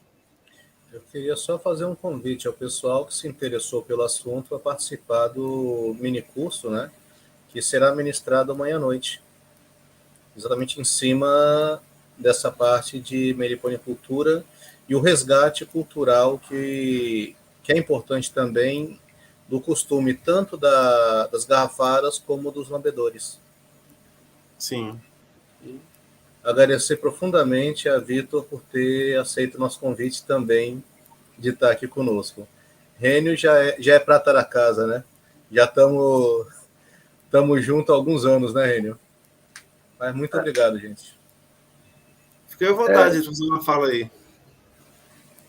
Deixa eu agradecer também, primeiro, então, para agradecer ao Diego, né, pela iniciativa aí, ele já está no Órbita, já faz uns 3 anos que a gente apresenta projetos no Órbita, é um momento muito bacana para difundir conhecimento, para atingir as escolas municipais, escolas estaduais também do município. Eu acho que isso é muito bacana, eu acho que deveria ter muito mais essa integração do município com o IF, né? O que o IF tem para oferecer para o município é fantástico e eu acho que ainda é pouco explorado. A gente tem que explorar mais nesse sentido, essas relações. E agradecer ao professor Marcelo aí, que a gente já é amigo também, parceiro, ao Vitor também, que a gente é amigo, está construindo uma parceria juntos também, e queria só deixar uma mensagem, né, para que as pessoas criem abelhas, né? Eu acho que é uma coisa muito legal, pessoal, assim, eu comecei a criar pensando em ter mel, né, eu disse, vou produzir mel, aí depois comecei a ter mais enxames e disse, eu posso produzir até enxames, mas depois, quando eu comecei a observar a minha região, eu percebi que as minhas flores, meus frutos estavam mais produtivos, e todos os coqueiros da minha região estavam sendo influenciados por isso, né? Então, eu percebi que era uma coisa muito maior do que simplesmente a minha produção de mel ou a minha produção de enxames. Então, eu acho que tem essa necessidade muito grande que a gente difunda essa necessidade de criar abelhas e essa importância da gente fazer esse cinturão de polinização dentro das cidades, né? E isso vai trazer benefício para a gente, né? Eu agradeço aí a todo mundo que acompanhou e o pessoal que está aqui comigo também, são todos amigos, e espero que, estou à disposição também do pessoal do IF, sempre que precisarem, a gente está aí para fazer esse serviço pela Meliponicultura. Vitor? Na verdade, eu acho que é mais uma gratidão de estar com vocês aqui, parabenizar pelo 9º evento da Órbita. Acho que é um tema importante, traz à tona esse chamado, como foi colocado aqui. Hoje todas as abelhas pedem, clamam pelo ser humano mudanças de paradigma, por isso que eu fui bem enfático quando eu coloquei lá Guardiões, o tema de hoje, né? Guardiões de Polinizador, uma doce proposta para mudança de paradigma, porque independentemente da espécie, elas hoje perdem socorro. E está nas nossas mãos essa união e ao mesmo tempo está nas nossas mãos esse dever de salvar esses polinizadores tão importantes. Então essa é a mensagem que eu coloco para vocês. Agradecer o convite que o professor Marcelo fez e mais uma vez parabenizar pela organização do evento. Eu achei assim incrível. Foi uma coisa, parece até que houve uma enxameação, professor, e a enxameação voltou e deu uma linda rainha, e a rainha está aqui com todas as suas operárias trabalhando. Primavera, né? Ótima analogia. Finalzinho. Gente, eu agradeço aqui imensamente a presença de todos, né? O Órbita desse ano tem o tema Teoria e Ação para o Desenvolvimento Sustentável e para os Direitos Humanos. Então, esse trabalho que vocês desenvolvem não fica apenas no campo da teoria, vai até a prática e tem resultados significativos, né? Então, parabéns pelo trabalho que vocês desenvolvem. Eu, enquanto técnico do laboratório, estou à disposição para a gente fazer mais algum tipo de trabalho lá na microscopia, como a gente já conversou outro dia, e ampliar os trabalhos nesse sentido, né? Porque é essencial a gente dar esse suporte dentro da instituição, né? É esse o papel que a instituição também tem dentro do município, como o Rênio falou. Basta conhecer, né? Muitas pessoas não conhecem, muitos também veem o Instituto Federal, mas não se imaginam ali dentro ou que podem entrar na instituição, né? A gente fica lá do Jardim Jericó ali, né? E muitas pessoas olham, mas não sabem que podem entrar, que é uma instituição pública, né? Que podem ter acesso e que esses projetos de extensão eles fazem isso, né? Vão até a comunidade e tornam acessível a instituição, né? Então, muito obrigado a todos. Se alguém quiser fazer mais alguma fala aqui, fique à vontade. Gostaria, professor Marcelo? Vitor? Só que a gente vai organizar para fazer esse trabalho, sim, porque você vê a pergunta que foi feita para a gente, com relação de qual planta, visita e assim por diante, qual seria mais indicada. Essa análise de pólen de saburá, que a gente havia comentado, que Rênio também estava vendo, é fundamental para responder exatamente esse tipo de pergunta. Uhum. Que as nossas espécies que nós temos por aqui, que planta cada espécie costuma visitar? Então, a gente tendo esse registro polínico é fundamental. E aí a gente precisa muito, muito do laboratório para isso. Vamos lá na microscopia fazer esses estudos, né? Estou à disposição, hein, gente?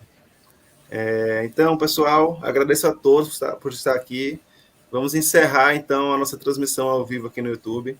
Vai ficar esse registro que há de eterno, vai ficar esse vídeo para a gente utilizar em outros momentos, né?